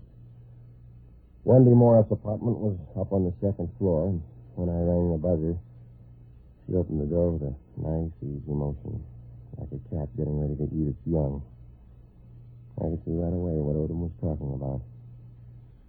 If you ever build a house, you'd want somebody like her in the blueprint. She leaned against the doorway, and she was wearing a crepe evening gown that was supposed to let you know that nature had given her a square deal. She didn't say anything at first. She just kept fingering her glass and looking at you as if you knew she was full of gin and comfort. It makes a nice rattle. Are you Mr. Novak? Yeah, I rattle, too. Invite me in. I bet you do. Come in. Yeah. So you all paid to like me. Will a drink help, Mr. Novak? Yeah. Sit down. I'll get some soda. No, this will do. What did Crockett tell you? He said you got thirsty. Did he mention men? Crockett thinks they're related. His sole confession of the medical profession. He mentioned your husband. Where is he? I thought that was the problem. Sounds phony. There must be a way to spot old husbands. How? I wouldn't know. Do you think Stanley Morris is dead? I don't know, Mr. Novak. Do you care either way? As long as I'm safe, no. Stanley was no bargain. Why'd you marry him? I don't know. I suppose I confused the hangover with love. Well, he sounds exciting. About as lively as a dish rag in a steam bath. It doesn't make any difference now, Mr. Novak. I'm frightened. You've got to help me. You're in for $300, that's all. Where is this gambling joint? Out on Gary Boulevard. It's called the Mother Lode. The sense of humor belongs to Frankie Fannin. Is he funny enough to deal with Stanley? I don't know. Stanley's been out there every night for 2 weeks. Now he's forcing me to go. There must be a reason. There must be a reason for what? Don't tempt me, Stanley. This is Mr. Novak, my husband. I never heard of you, Novak. You got me worried. He's a friend of mine. What does he do, drive a beer truck? My husband is being subtle, Mr. Novak. He's going with us, Dan. We don't know anybody well enough to take him with us. You don't have to feel burdened. I'll take him. Aren't you wearing out that leash? Now, look, mister, I'm here on a straight deal. Cash and carry, and your credit's through. From now on, that mouth of yours costs you dough. Go ahead and pout, Dan. You look better with your lips turned in. All right, if you like and he goes, I'll have to make another reservation. Hand me the phone, Novak. Yeah. Here. Thanks.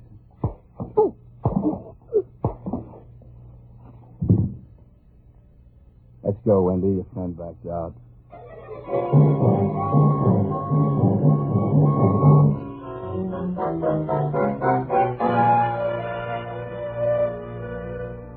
I hope they got a good price for my head, because when I started down, shoulder blades were the best I could do for height. I rolled over once, and then I stretched out on the floor as hard as a piece of chewing gum on the theater seat. I don't know how long I chased that woman in the bathing suit. Must have been about an hour when the phone began to ring. I tried to get up once or twice, but I couldn't get the boxcar off my chest, and the phone kept ringing like a piece of crystal in a hailstorm. I finally made a ladder out of my knees and got to the phone. Yeah. How's your head? It's a little right. What's on your mind? Something's gone wrong. I have to meet you. Not at these prices. I just got a message from Crockett Odom. I'm leaving now. I want you to meet me in room 314 of the Galbraith Hotel. Where is it? Third-rate trap on Powell Street. It's important. Will you come? Yeah. And I'm sorry about your hair. I'll have to rub the bruise for you. Wait till I get there. You can rub one of your own.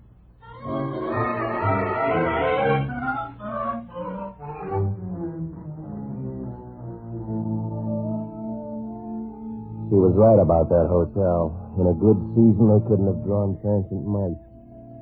I got there about 9:45. I rode up to room 314. There was nobody there. So I sat down and started to wait. The floor was quiet, except Down at the end of the hall, somebody was playing a phonograph record. The music was thin but loud, and I knew they were old records, way back when this bird Bix was a man instead of a memory. It stopped after a while, and I looked at my watch. It was after 10, so I left the hotel and I went out to the gambling joint. I toured the room, but I couldn't find Wendy or Stan. I got a guy at the window, and he remembered somebody like Wendy, so I asked about her. He just pointed over at Frankie Fannon's office and went on making change. I crossed over and knocked at the door.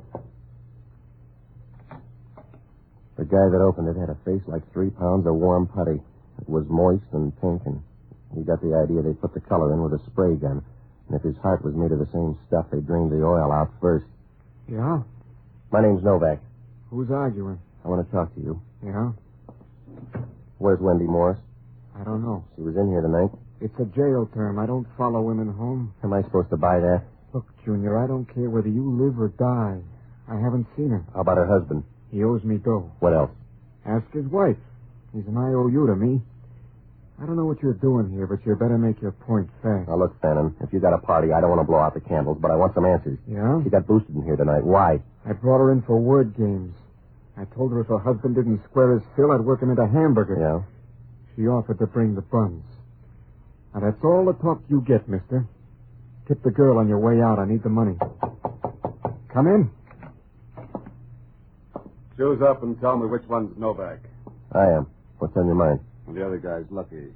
I'm Craig from Homicide. Where's Hellman? He's got a mouth full of canary, Novak. That's right. I just left room 314 of the Galbraith Hotel. So did I.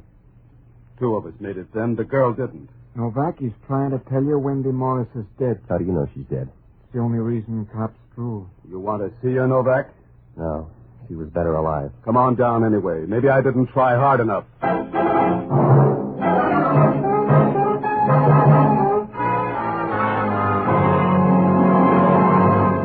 When I walked out of there, I felt like a voice teacher with adenoids. Whoever Craig was, he was smart, and he tagged all the bases because as we moved through the lobby, he motioned to me, and the desk clerk nodded.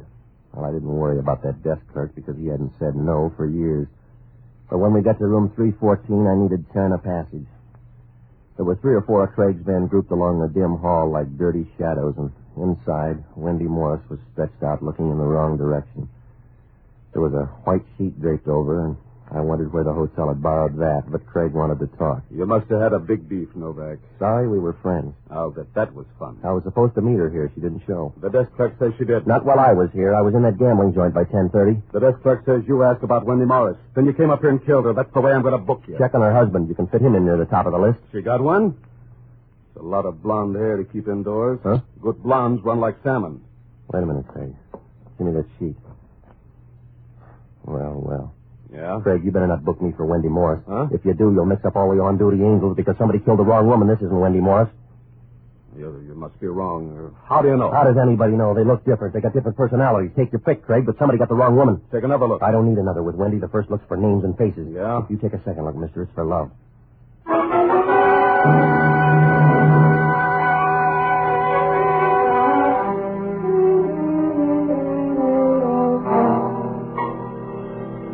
I guess Craig liked to pick his dead because when he found out the woman on the floor was somebody else, he started to shake a little and his mouth hung open like a broken screen door.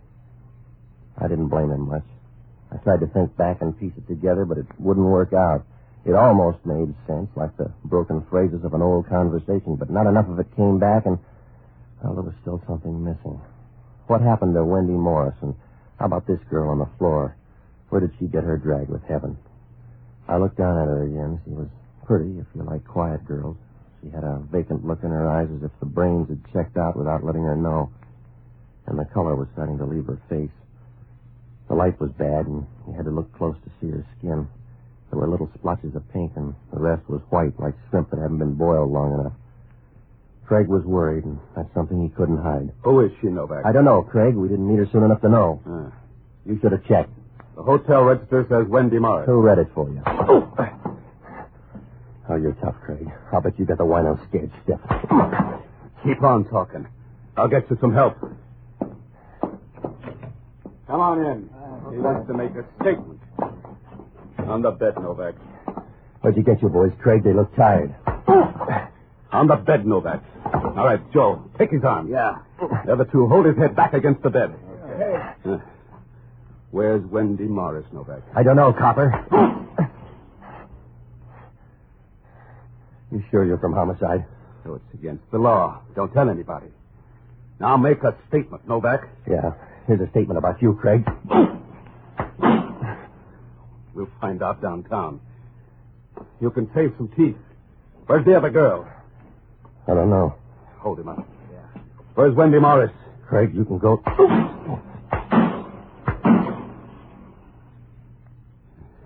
Put his head against the bed. It's for exercise now, Craig. All right, he's not a season pass. We don't have to hang on to him.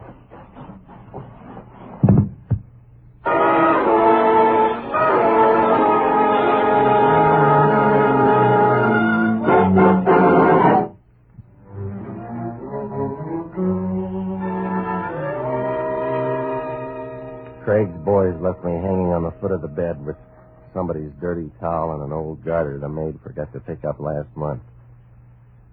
I felt my way down to the lobby and into the street, and most of the time, one question kept going through my mind. Craig was going to run me in before. Why had he changed his mind? Well, I found out when I started to turn the corner. Craig had a tail on me, and he was real hard to spot, like a red Nash at the top of the mark. He moved out from under a light near the pool room on the corner, and I watched him in the windows as we walked along. After a while, I quit worrying about him because I knew in a pinch he couldn't follow a conversation with a printed form. Well, I had a lot of ground to cover, so I looked up Jocko Madigan. He's a good guy, and he was a smart one, too. Until he found out if your eyes get red enough, you don't need rose-colored glasses. I finally found him at the cafe house, as tight as a tennis racket in the rain. God rest ye merry gentlemen, let nothing you dismay. Jocko, I want to talk to you. Some belated Christmas carols, Patsy. The piano player quit and everybody else dropped out, so I'm doing it a cappella by myself. All right, Jocko. Christmas eluded me, Patsy. I got up through Christmas Eve, and then I seem to have missed Christmas entirely. Did they hold it this year? Well, it wouldn't happen if you'd get up in the morning. I refuse to get up early, Patsy. I refuse to get up in the morning until the streets have been aired. The only things that should be around at that hour are peasants and a bunch of random dew. Jocko, will you listen? I'm in trouble. I'm not surprised, because you're a counterfeit, Patsy. You're a piece of plate in a room full of sterling. You're like some of the rest of these people running around in a hurry. Jocko, please. Just plunging into anything. Look at the papers. Some people have spent years shooting a rocket 110 miles into the air. What's the use? Will you listen? What's the use? When you get 110 miles up, all you can do is turn around and come on back down again. We're killing time 110 miles in the air instead of learning to spend it down here. All right. Oh, it's depressing, Patsy. Running around in a frenzy like a rooster in a barnyard full of ducks. I'm ready to take to drink. Are you all through, Jocko? Yes. Humanity's a tough life. What kind of trouble? I bought a murder rap for $300. Well, if it's a bargain, why complain? Who's dead? I don't know who she is. Homicide found her in a hotel on Powell Street. I tagged by before the murder. Serves her right. If I were a woman, I wouldn't trust you in the middle of Stanford Stadium with 80,000 people. It was the wrong woman. It was supposed to be a gal named Wendy Morris, but she didn't show. Oh, that was shrewd of her. I was hired by a lawyer named Crockett Odom to watch her. Why? She's a dipso. She must have some faults. Odom suspects her husband. He was in uniform, and now that he's back, Odom figures he's a fraud out for the girl's money. Can't the girl tell the difference? She's not sure. I don't think she was observant. Now, look, this is a big story, Jocko. I can't fill in all the holes. You got to help me. I want you to check on Crockett Odom, will you? I'll need some money. Oh, you'll booze it away. Now, hurry, Jocko. If you need money, get a job. Oh, I can't go to work, Patsy. I'm a victim of my own conscience. Yeah. I'm stuck with a dilemma. I'm willing to go to work, but I work too cheaply. And on the other hand, I'll not support slave labor. So it's morally impossible for me to go to work. Good night, lover.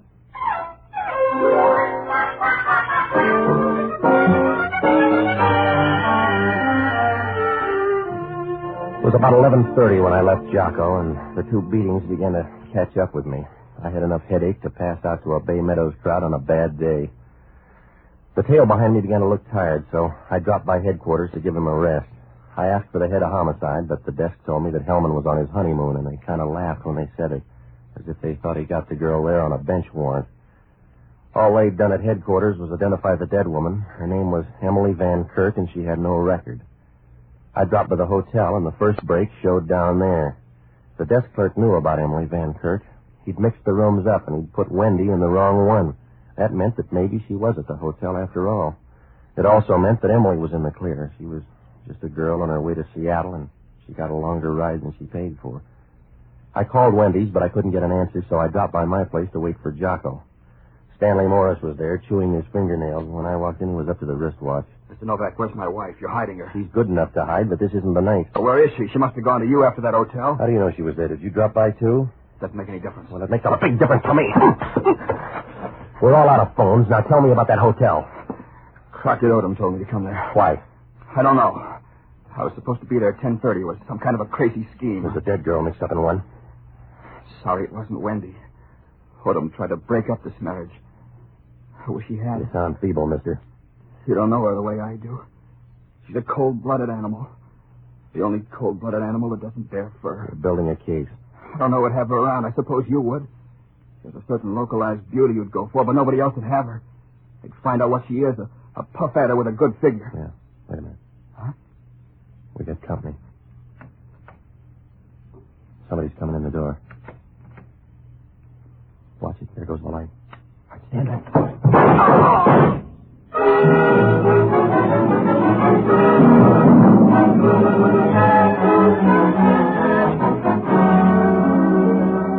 He couldn't have died any faster with a priority. I got to the door and threw on the light switch, but whoever it was had gone, and the hall was dark. When I got back to Stan, he was lying there like a well-trained sponge. He wasn't a good enough guy to bleed in the living room, so I dragged him into the kitchen and left by the back way. I had to get word to Jocko, so I left a message at his place telling him to get in touch with me at Wendy's. I went up there to sit on her doorstep and wait if it took all night. I wasn't going to freeze, though, because she opened the door as soon as I knocked. She was still wearing that crepe gown, and she was yawning and stretching her arms.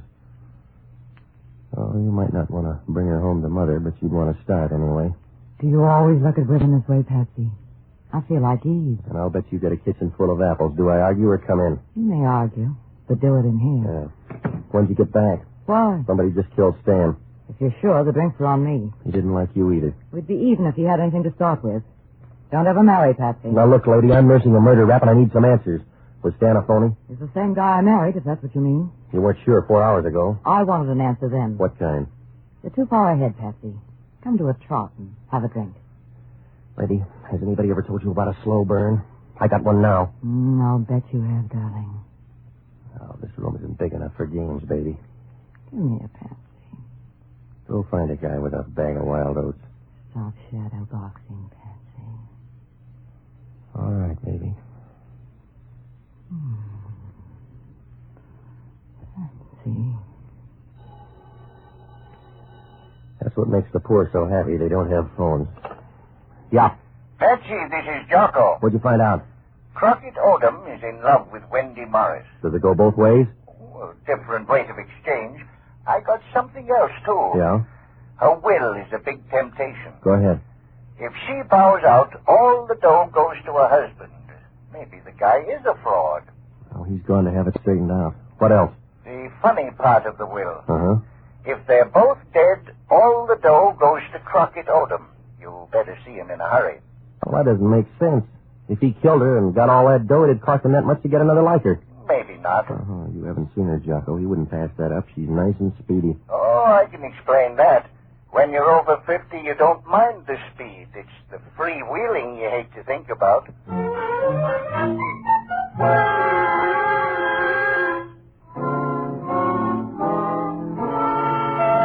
When Jocko hung up, I knew we had a good pair of seats. That story of Stan's finally made sense. There was only one reason why he could have been called there at 10:30, and for the first time, I tumbled why Craig had let me go back in that hotel room.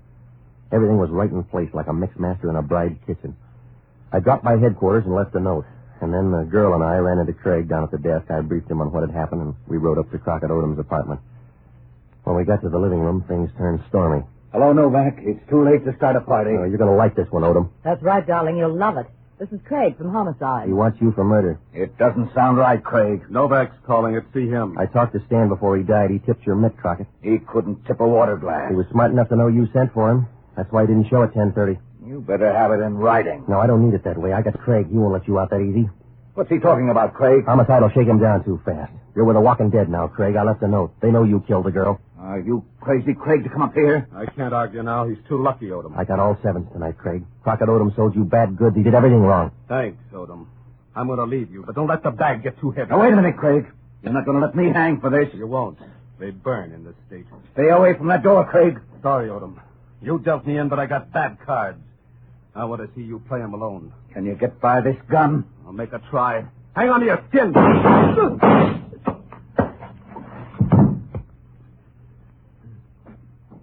Give me a hand, Novak. Yeah, anything to help you die. Here. How's Odom?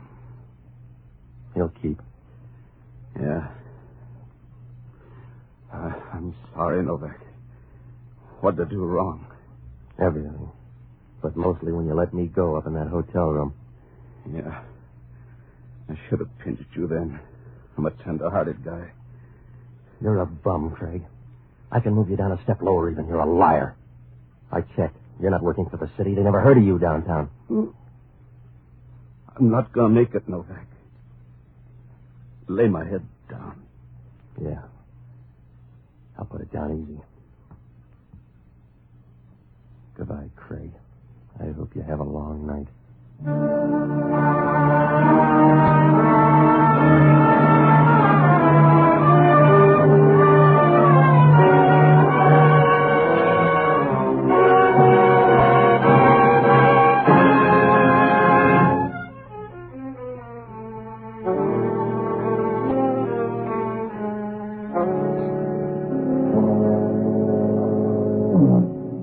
Craig made the morning he had to cheat.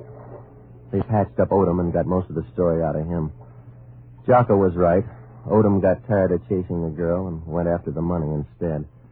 He drummed up that phony story to plant a reason for a quarrel, and then he tried to pay it off in that hotel room. He offered a cut to Craig for the heavy-duty work. Wendy was supposed to show up at 10:15.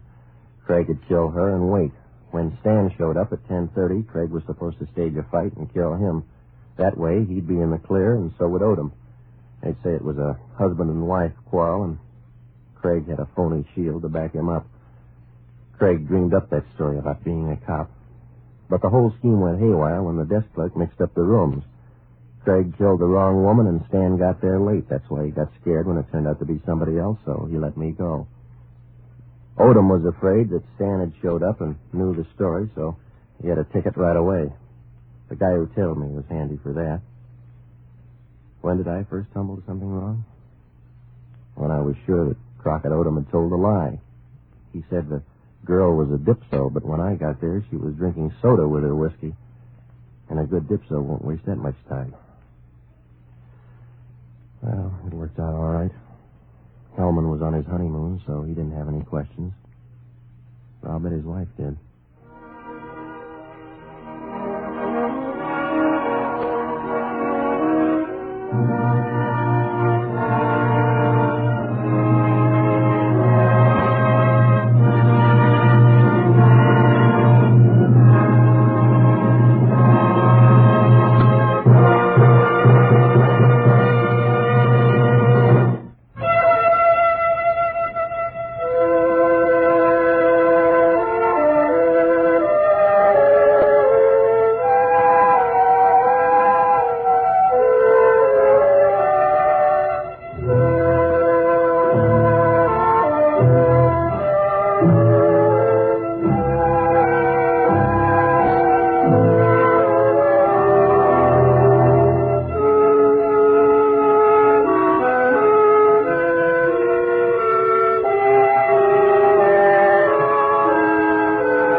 Broadcasting Company for listeners in the United States and rebroadcast for our men and women overseas. This is the United States Armed Forces Radio Service, the voice of information and education.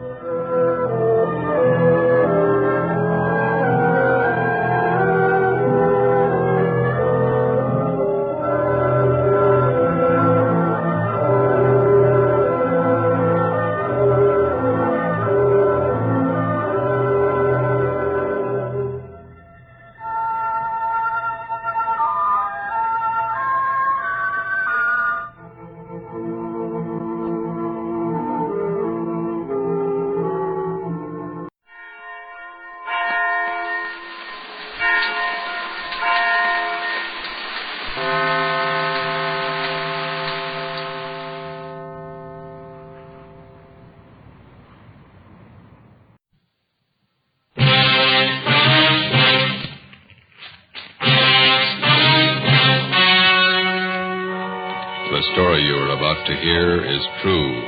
Only the names have been changed to protect the innocent. Fatima Cigarettes, best of all long cigarettes, brings you Dragnet.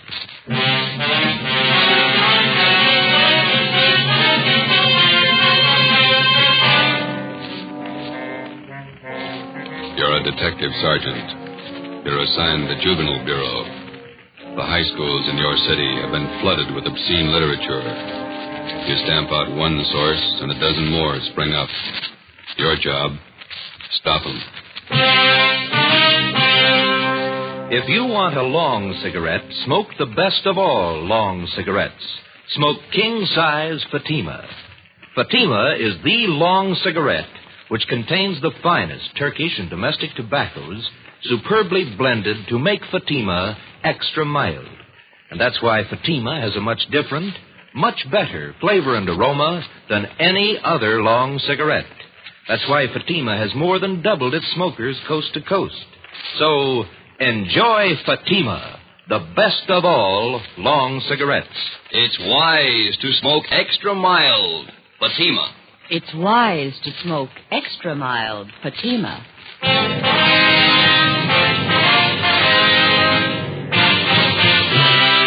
Dragnet, the documented drama of an actual crime. For the next 30 minutes, in cooperation with the Los Angeles Police Department, you will travel step by step on the side of the law through an actual case from official police files. From beginning to end, from crime to punishment, Dragnet is the story of your police force in action. It was Monday, October 21st. It was cool in Los Angeles. We were working the day watch out of Juvenile Bureau. My partner's Ben Romero. The boss is Inspector Lester, commander of the Juvenile Bureau. My name's Friday. It was 10 a.m. when we got to the auditorium of Canfield High School. Stage door. Guess we go right out onto the stage. Yeah, we better wait till we're called, though, huh? You're the men from the police department? Yes, sir. This is Sergeant Romero. My name's Friday. How do you do? How do you do? I'm Paul Fisher, the principal here. Come right out onto the stage and get the meeting started. Yeah, all right. That's it. Just have a chair there. Thank you. Is the microphone on? Ladies and gentlemen of the Coordinating Council, members of the Parent Teachers Association.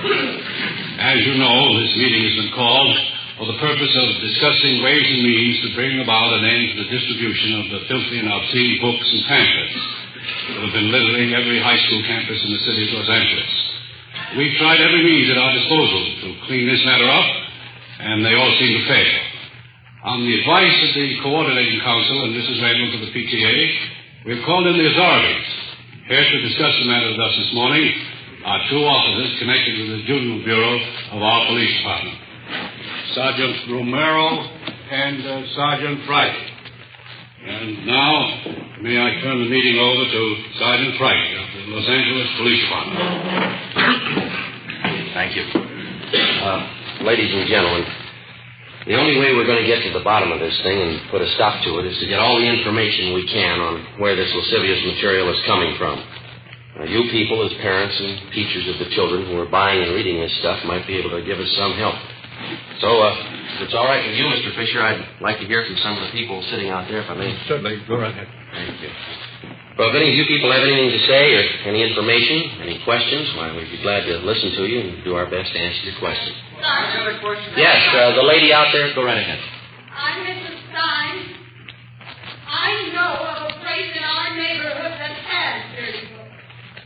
I feel sure that that's one of the places where the children are getting this trash. Complaints have been made to the police department, but the man who runs the place has never been arrested. Can you tell me why? Well, ma'am, I think I'd better make it clear now that there's only one way a police officer can arrest anyone for possession of lewd literature. The officer has to prove that the party who possesses this literature does so for the purpose of selling it. Sometimes that's difficult to prove. Well, I told you I can prove it. You mean you can go to this place and buy a book from him? Maybe I couldn't. If I were known. Yes, ma'am, that's just the point. Now, I don't know offhand about the one in your neighborhood, but I can assure you that we've cracked down on hundreds of such peddlers in the past few months. You can see for yourselves that this doesn't put a stop to it. We've got to get to the source. I have a question for you. Yes, sir? My name's Fred Scott. I'm director of the Square Shooters Boys Club. Yes, sir. The point I'm trying to make is, I know the young boys pretty well. With the exception of my boys, 49 in number, I'll wager just about every boy in this high school has one of those books. Or at least he's seen one. Yes, sir, we're aware of that. The point I'm trying to make is, somewhere in the municipal code, there's got to be a law to forbid such things. Yes, sir, there is such a law. Then why isn't it enforced? It is. What does the law say? Well, how do you mean, sir? Well, I mean, what happens when somebody's found guilty of selling these books? What's the penalty? Oh, well, the law states that an offender is liable to fines, a jail term of 6 months, or both. That's not much of a law, is it? Why isn't there a stronger law? Well, I wouldn't know that, sir. The point I'm trying to make is, we need laws with some teeth in them. We have good laws in the state of California for the most part. It's true that we're weak in some cases, but you can say that about most states, I think. Well, you may be satisfied with the laws, but I'm not. I say stronger laws. That's the answer. No, I don't think it is, Mr. Scott. Passing a set of new laws isn't going to make this city a cleaner or a safer place for your boys to grow up in. Laws don't decide how moral a city's going to be. People do. Laws don't mold character in young boys either. The parents and teachers do that. I don't think I know what you're getting at. What do you mean? Well, just this, Mr. Scott. It's our job on the police department to keep filthy junk like these books from falling into youngsters' hands. Yes? Now, on the other side of the fence, the youngster has to be taught to recognize this obscene material for what it is, filth and garbage. And the youngsters have to be taught that in the home, in the school, and the church. Now, if they can be made to understand that the kind of dirt and filth these books represent, well, that'd be worth more than any new set of laws, wouldn't it? But what about these men who put out the books? The men who sell them? How do you reach them? Through the youngsters. They seem to know the way. The next morning at 8 a.m., after meeting with Inspector Lester of Juvenile Bureau, Ben and I went on stakeout at Canfield High School. From past experience, we knew there was little hope of a quick end to the case. It was going to be a long haul, tracing the source all the way up the line from the high school kids who bought the filthy books to the small fry pushers, the wholesalers, and finally, we hoped, to the top, the man who printed the books. We had no illusions on that score. Generally, with the arrest of his pushers and other small-timers who worked for him, the top man gets the alarm and clears out before the police officer can apprehend him with evidence that will stand up in court. During the first 2 days at Canfield High, Ben and I found out nothing. The obscene literature was being bartered and exchanged between students, but the main source of supply was still a mystery. We had one slim lead to go on. Mr. Fisher, the high school principal, helped run it down. We've been watching that boy down in the yard since yesterday, Miss Fisher. Seems to have quite a bit of spending money, expensive clothes, car of his own. I don't know that boy's family. They could be wealthy. We saw him with a stack of those dirty books in his notebook. He must have had a dozen of them. He was showing them around to his crowd. Travis, are you sure? Joe, take a look down there. Yeah, Travers is showing him something. I can't see what it is. Come over to this side of the window. Yeah. Small books. Mm-hmm. He's giving them to one of the other fellows. They've got their wallets out. They're giving Travers money. Come on, Ben. You better come too, Mr. Fisher. Mm-hmm. This way out to the yard? No, to the left. That's it. Let's hurry, huh? This door, Sergeant. Right here. Travers. Travers. Hello, Mr. Fisher. I'd like to talk to you. Yeah? Well, these men here are from the police department. They want to ask you some questions. Can we go inside? Sure. Come on. What's the matter, Mr. Fisher? I haven't done anything. We'll see. Come on. What is it? What's it all about? Sergeant? It'll be a lot easier if we have the truth now, son. Did you just sell those boys out there some dirty books? No, I mean, it's only a gag. They're funny books. Have you got any more of them on you? Yes, sir. Can we see them, please? I didn't steal them. Only books. Funny books. Here. Thanks. Almost a dozen. Mm-hmm. You think these are funny books, do you, Travis? Well, some of them. I guess not. It's only a gag, Sergeant. Where'd you get them? I didn't steal them. I bought them off a guy. Who? Why? I can't tell you. Do you have any more of these books? No, sir. Will you show us your locker? I can't remember the combination. It's a new locker. Could you open the locker for us, Mr. Fisher? Yes, but I'll have to get the maintenance man. All right, I'll show you. Come on. Down here, sir. This one. 412. I've only got a couple. All right, we'll see. Come on, open it. I haven't done anything. Here's a sample, Joe. Locker's loaded down with them. Rotten filth. You can't arrest me. I don't sell the books. I only rent them. Somebody's been briefing you. Who? You're only making it hard on yourself, boy. You can't prove anything. These are my books. I don't sell them. Where do you get them? Who sold them to you? Nobody. I got them, that's all. All right. We'll have to talk to your folks. You can't. They're away. No, you can't. Don't. Afraid we'll have to, son. Oh, please don't tell them. Please don't let them know I'll do anything. All right, let's have the truth then. Who are you selling the books for? His name's Barney. That's all I know. I meet him at a cigar store downtown, 5th and Harrison. Does he sell you the books? He gives them to me. I sell them and then give him the money. I get 10 cents for every one I sell. How much do you sell them for? 25 cents. Some are $1. I get 30 cents for those. And the boys in this school have been paying that kind of money for this film? Yes, sir. This man who gives you these books, you know where he lives? No, sir. I haven't any idea. When are you going to see him? Well, this is Wednesday. I was going to meet him downtown this afternoon. The cigar store? Yes, sir. But I don't want to get Barney in trouble. He's been okay to me. Sure. He's done a lot for you. 4 p.m. Wednesday. Ben and I drove downtown with 16-year-old Eddie Travers. We parked the car near the corner of 5th and Harrison and kept an eye on the cigar store. We waited. No sign yet, Travers? No, sir.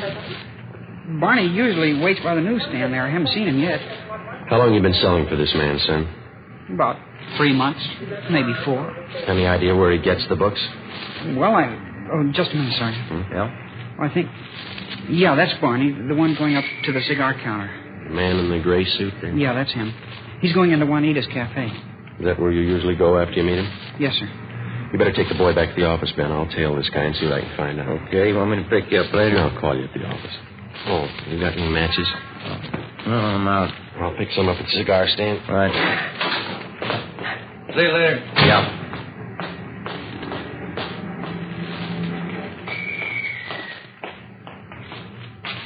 Box of matches? Yep. And a pack of spearmint, too. All right, sir.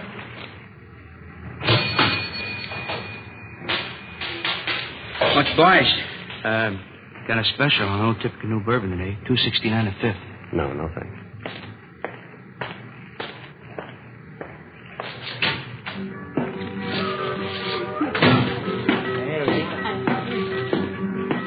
Hey, Rosie.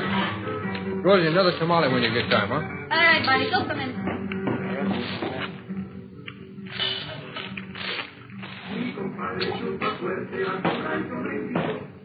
Yes, sir. Let me have chicken tacos, side order of fried beans, and a cup of coffee, huh? Chicken tacos on one, side of beans. Another tamale. Anything else, Barney? Yeah, some more coffee, huh, Rosie? Tamale on one. Hey. Slide the ketchup down here, will you? Yeah, here you go. Thanks. They got good tacos in there. Lots of meat. It's fresh stuff. Yeah. There's the sugar. Oh, thank you. Hey, Rosie. Here. Here, Rosie. Yeah? I got some new ones in just today. Whole stack them. What are you talking about? You know, the picture book. Good ones. You can make some money on the side. They'd sound good around here. Listen, Barney, I told you once, no. Oh, come on, here. Look them over. These are good ones. I said no, that lousy junk. The next time you bring that stuff in here, I tell the boss, understand? Now eat and get out. Well, that's a real funny day. Looks great, but boy, what a cold potato. Yeah? Come on. Come on, eat and get out and take that junk with you. Nah, cold potato. I don't like the chowing anyway. Well, coffee's certainly cold. Yeah. Yep. You probably get a big boot out of these. Hmm? You look. That's pretty good. Yeah, it's good quality stuff. Yeah. Give me that little book there. Let me show you one. Mm-hmm. Wait a minute. Yeah. Wouldn't that kill you? Yeah. How about selling me one of them? Okay. 4 bits for the small ones, $1 for the big one. Wait a minute. Let's see, I got 14 of them here. I'll tell you what I'll do. I'll make you a deal. You can have the whole works for $10. Okay. You got any more? Well, you going in business for yourself? No, I got a newsstand out in Riverside. Books, I guess, ought to go fast. I think I can probably handle another $25 worth. Ah. I'll get the rest of them back at the hotel. Someone red color. Yeah? You want to meet me there tonight? Around 7? Where's the hotel? Well, you go straight up 6th Street from here. It's just 1 block on your left. Call the Denver House. I'm in room 337. You going up there now? Well, I was supposed to meet some guy, but... Yeah, we can go now. How about a check, Rosie, huh? Yeah. Hey, you'll probably be wanting more of these. I can put you on my mailing list. Okay. The prices are right. I don't want to pay retail. Yeah, we can work out a deal. Come on, let's go. Okay. Hey, Rosie, huh? She's really put together. Yeah? Too bad. A real cold potato, though. Some are like that. Yeah. No sense of humor.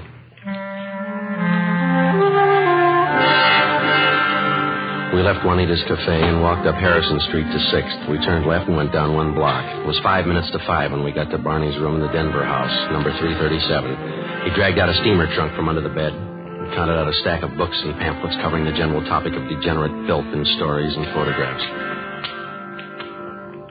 Okay, Mac, there you are. It's $25 worth. Pay the money, the bucks are all yours. Okay. Here you go. Yes. 10, 15, 18. I'll have to give you a check for the rest. How do I know it's any good? You could take off. I'd never see you again. You'll see me. You're under arrest. Huh? Hey, you're kidding. Ain't like all right, let's hold it right here. Hey, wait a minute. Oh, now, look, Lieutenant, we can work this thing out. We'll work it out downtown. Now, wait a minute. I can set this thing right for you. Where are you getting this junk? Who's supplying you? Oh, look, why not use your head? You never get the top, man. Not in 10 years you won't. We got lots of time. Come on.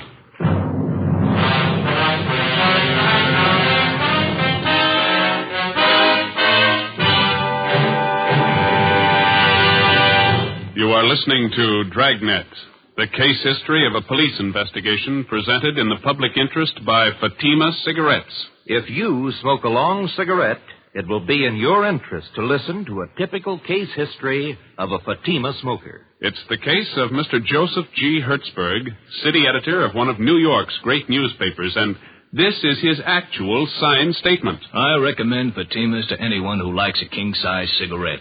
In my business, the long hours really put smoking to the test. Working overtime means smoking overtime, and that has sold me on Fatimas. No matter how often I light up, Fatima gives me an extra mild smoke.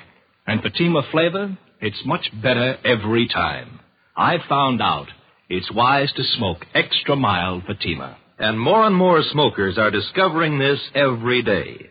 Actual figures show Fatima has more than doubled its smokers coast to coast.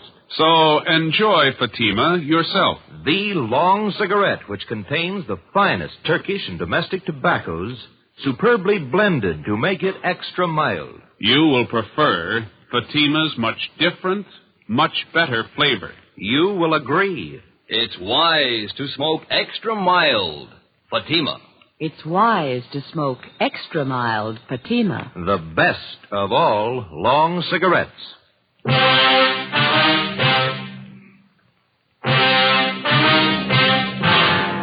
The filthy literature racket feeds on the curiosity of youngsters and the stupidity and ignorance of adults. It's an all-season business, and in its own quiet way, it has reached a market which the other heavy rackets never hoped to reach. Your home and your children. 6 p.m., Wednesday, October 23rd. We checked the records, and the make sheet showed the book peddler's true name to be Barney W. Timpson, 38 years old. He had a past record of one previous conviction for peddling lewd literature in Dodge City, Iowa, in March 1948. We had him brought to the interrogation room. Sit down, Timpson. Well, let's make it easy, Barney. Where are you getting the books? I told you, Sergeant, they deliver them to me. Who does? Different guys. I don't remember them all. They send different guys every time. How often do they make the deliveries to you? Once a month. When? Around the first, usually. Sometimes maybe the second and the third. They bring the books to your hotel? Yeah, they leave a pack up in the lobby addressed to me. They ever use the mails? They never do. They're not that dumb. So you've never seen the men that you do business with? Not so I'd know them, no. You have no idea where they're operating from? I don't know. You expect us to swallow that? I'm telling you, I don't know. Oh, don't push us that kind of a story, Barney. I'm giving it to you straight. Now, what else do you want? Who's the supply man? Hey, look, we found this notebook in your hotel room, Barney. There's a list of names in it. This your customer book? Friend. Okay, the customer. It gives us enough to land on you. I know that. I've told you everything. You still don't know who you're working for? No. Look, there's a phone number in this notebook. No name to go with it. Yeah? Now, look at it. This one right here. I don't know. Must be another customer. Yeah. Does it belong to the boss? I don't know the boss. You don't know me. Then who do you buy the books from? Who says I buy them? You must owe somebody a lot of money. Don't worry. I don't owe him nothing. He don't owe me nothing. He does now. What? You're going to jail for him. Barney Timpson was booked into Central Jail for violation of the Penal Code, Section 311.3. We contacted the telephone company, and they traced the extra phone number in Timpson's notebook to a private residence on Wonderview Drive in Laurel Canyon. A detail of men was assigned to stake out on the place. During the next week, mainly from information obtained from Barney Timpson's customers, 7 other peddlers of obscene books and pamphlets were taken into custody and questioned. 5 of the 7 told us they picked up their supply of books from the Laurel Canyon address. We moved in on the place and found thousands of lewd books and pamphlets stored in the garage. 3 men on the premises were taken into custody. They identified themselves as John Alexander, George Kelleher, and Raymond Kester. We brought them downtown and interrogated them for 2 hours. They refused to admit anything. They were booked in, but by noon their lawyers arrived and they were released on writs of habeas corpus. 2 p.m. Ben and I met with Inspector Lester of Juvenile Bureau. Just had a call from the men on stakeout at the Laurel Canyon place. They've just been over the garage where the books are stored. They get anything, Skip? A couple of things. Might be fair leads. What's that? 3 stacks of books they found were wrapped in proof letterheads from the Havenbrook Hotel. Yeah? We checked with the hotel. They get all their printing done at Rudolph Brothers, placed out in West L.A. That name's not familiar to me. It's a big layout. Their specialty is religious books, Bible, things like that. That doesn't add. Not so sure. How do you mean? Be a perfect cover for the racket. Printing the Bible one day and a flock of filthy books the next. Could be the setup. What kind of a name does this Rudolph's place have around town? They've been here long? 50 years. Good reputation. Well, we could give it a look. Where's the place? On West 3rd, just below Athens Street. All right. Check the place over, but don't make them suspicious. If there's anything wrong, no use tipping until we're ready to move. All right, Skipper. They got to reach the presses turning out this junk and choke off the supply where it starts. Do that and we got it beat. Right. Just a minute. Funeral door, lifted. Yes, Al. Down where? Okay, they'll be right out. Gross and Pacelli, they spotted one of the delivery cars. Where? Downtown. They followed it out to West L.A. Yeah? Rudolph's printing shop. 4 p.m., Ben and I, together with 2 other men from Juvenile Bureau, drove out Beverly Boulevard to Athens Street and then down 1 block to the corner of West 3rd where we picked up Gross and Pacelli on stakeout. The Rudolph Brothers Printing Company covered almost half a square block on the corner of West 3rd and Athens. The front of the plant had display windows featuring expensive leather-bound Bibles and other religious literature. While the other men remained on stakeout, Ben and I crossed the street and entered the plant. We introduced ourselves to the clerk in charge as potential wholesale customers, and we asked to be shown around the shop. It was more than obliging. I'd be happy to show you our plant, gentlemen. The most modern religious publication company in the West. That's our claim. Oh, would you step this way, please? Thank you.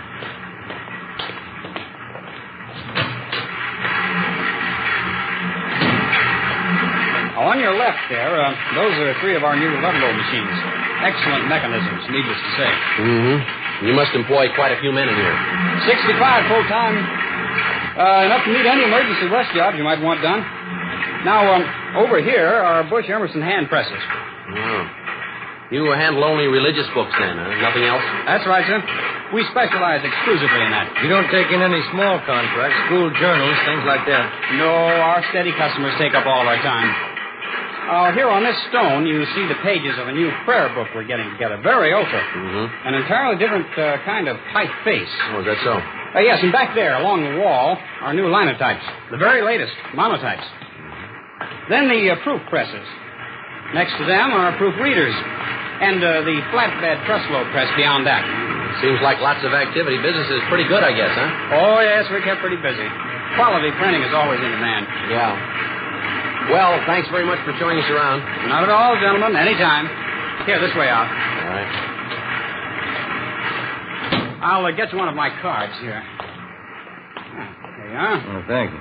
And when you're ready to do business, why, just give me a call. I'd be glad to take care of you. All right, sure, thanks. We'll do that. Good afternoon, gentlemen. All right. All right. What do you think? You got me. Nothing out of place. Yeah, whatever system they're using, you got it down pat. Bibles, prayer books, church announcements, that's all I saw. Hey, Ben, look.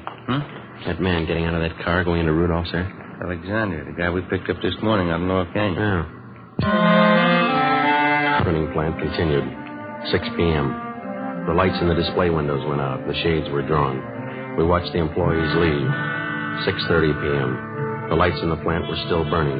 Gross went down to the corner and picked up some hot dogs and coffee for our dinner. We ate in the car. 7:30 p.m. A black Cadillac convertible pulled up across the street. 2 men got out and let themselves in through the front door. We waited. Between 7:30 and 8 p.m., we counted 21 men entering the plant. That printing press. It's starting up. Okay, let's move. Oh, yeah. Gross, you and Pacelli want to go through the back, and Ben and I will take the front. Right, let's go, Mike. Come on. It's a neat setup. I had it all figured. Yeah. You didn't spot any side entrances, did you? No. Here we are. Can you try the door? Yeah, it's no good. All right.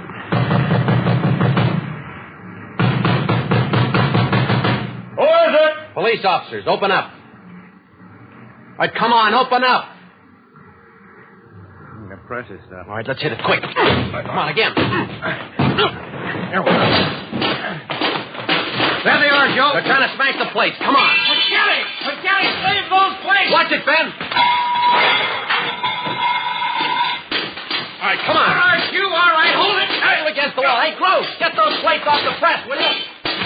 All right, hold it, you two. Joe, look out! All right.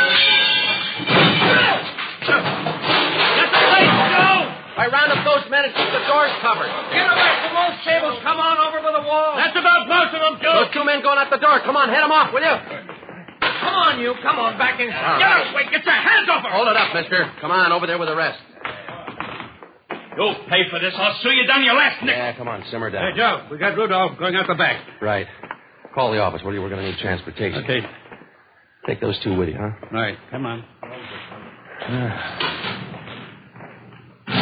Well, we got enough evidence against them. Yeah, we're going to need it. 2 full pages of the junk right here. Yeah. Look. Right next to it. Yeah. Page from the Bible.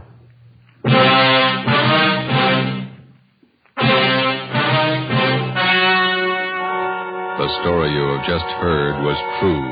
Only the names were changed to protect the innocent.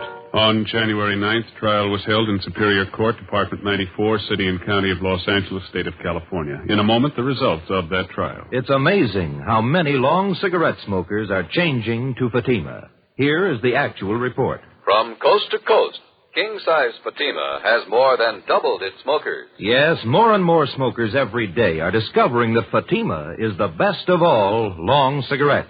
Long cigarette smokers find Fatima has a much different, much better flavor and aroma. Long cigarette smokers find that Fatima is extra mild because it's the long cigarette which contains the finest Turkish and domestic tobaccos superbly blended to make it extra mild. So enjoy extra mild Fatima. Best of all long cigarettes. It's wise to smoke extra mild Fatima. It's wise to smoke extra mild Fatima.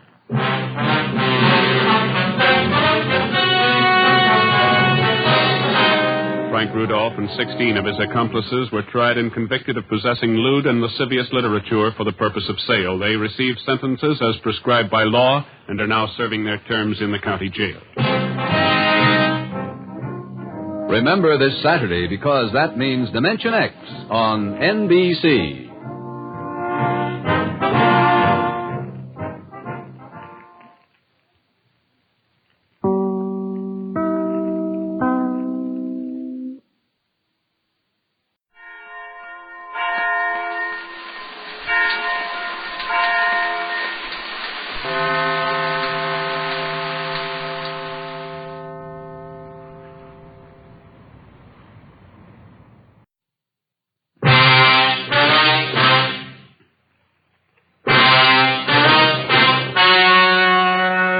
The story you are about to hear is true. Only the names have been changed to protect the innocent. Fatima Cigarettes, best of all long cigarettes, brings you Dragnet.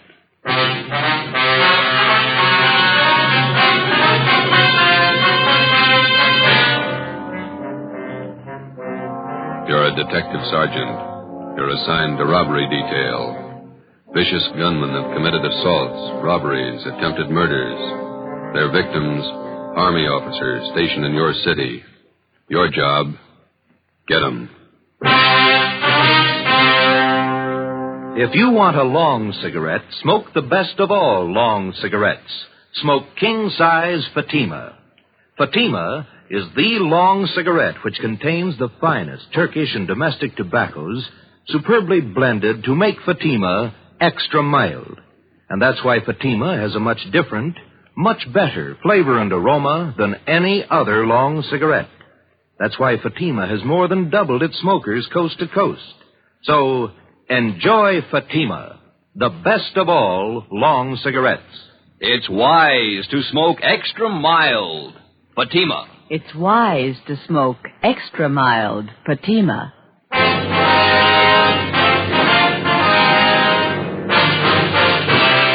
Dragnet, the documented drama of an actual crime. For the next 30 minutes, in cooperation with the Los Angeles Police Department, you will travel step by step on the side of the law through an actual case from official police files. From beginning to end, from crime to punishment, Dragnet is the story of your police force in action. It was Wednesday, February 3rd. It was cold in Los Angeles. We were working a night watch out of robbery detail.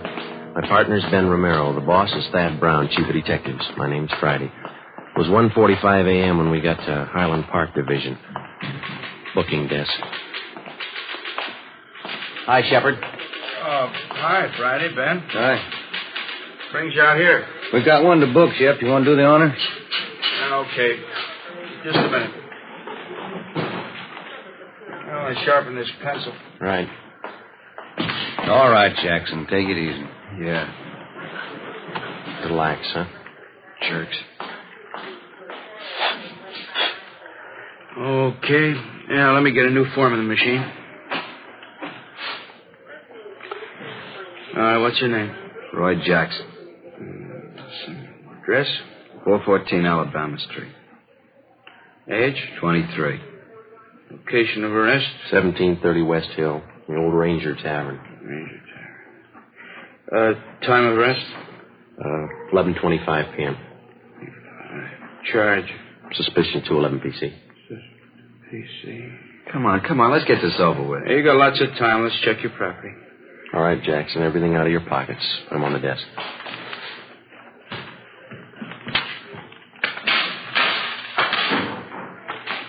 What about my kids? You won't need them for a while. Put them on the desk. There. Oh, you forgot your watch. Take it off. All right. Yeah, that ring, too. Yeah. That everything? I'll shake him down. Yeah, that's everything. Okay. Let me list it here. 1 brown man's wallet. Contents. I'll call them off to you, huh? Okay. 1 black pocket comb. Comb. Got that. 1 keychain and ring with 5 keys. Good luck charm on it. 5 keys. Good luck charm, yeah? Let's see, there's 10, $11.63 in cash. 11.63. One man's wristwatch, Waltham. One man's ring. You got that? Yeah. Yellow metal, the ring. Ring. With a white stone. It's a diamond ring. That's gold. One man's fountain pen. Fountain pen? That's it. Yeah, okay. Just put all the stuff in the envelope.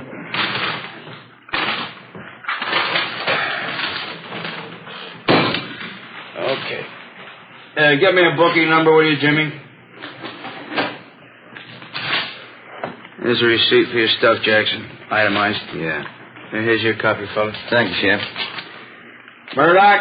Yes, Sergeant? Got one for you. You got a slip on it? Yeah, here. Thanks. Let's go. Wait a minute. You got nothing else to say, huh, Jackson? Been yapping at me for 2 hours. I told you all I'm going to tell you. 6 robberies, 6 assaults, 3 attempted murders. It's a tough rap to stand alone. What about your pals? You got my story. Okay, take them. Stubborn. Yeah. We better get the arrest on the teletype. All right. What? 2 a.m. It's a long day. Oh, it's Thad Brown coming in the door. Yeah. Hi, Chief. Hi. What are you doing out here this time of the morning? On my way home, thought I'd drop by and call the office. Forgot something. About Jackson. Do any good? Not much. He's got a story. He's sticking to it. Where'd you pick him up? Bar on Hill Street. We booked him here. It's out of the way. Jackson finger into the gang? No, questioned him 2 hours. You think you got a smoke? No. Yeah. Here you go. Well, let's go in this office. Sit down a minute. It's a good idea. My feet are killing me. Pretty hard to figure this thing. All right? Yeah. Thanks. Gang of cheap hoods, armed to the teeth, slugging, shooting their way around town, coming from all directions. We got it fairly well narrowed down, and 9 out of the 10 jobs they pulled, they operated either in San Pedro, the central area, or Hollenbeck. Still haven't any idea why they pick Army officers for their victims. Jackson wouldn't tell us why.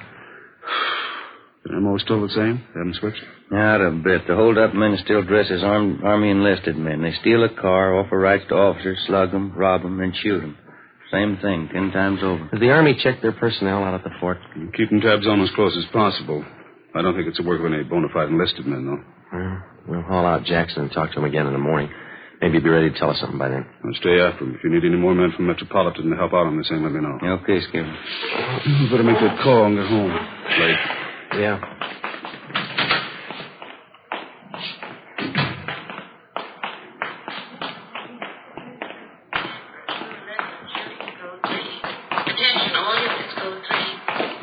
What was it, code 3, Shep? 31st and Stafford, 211 and shooting. Chief Brown, Ben, and I got to the scene at 2:20 a.m. An ambulance was already there, along with 2 cruiser cars and a half a dozen curious onlookers. Lying face down on the dirt road about 15 feet off Stanford Avenue was a man dressed in an Army officer's uniform. He wore first lieutenant bars. His blouse had been half ripped off, and the side of his face was bruised and swollen. The back of his head showed the results of a vicious beating. There were 2 bullet wounds in his left shoulder. A few feet away, sprawled out on his back, was a major. He'd been brutally beaten, but he was still conscious.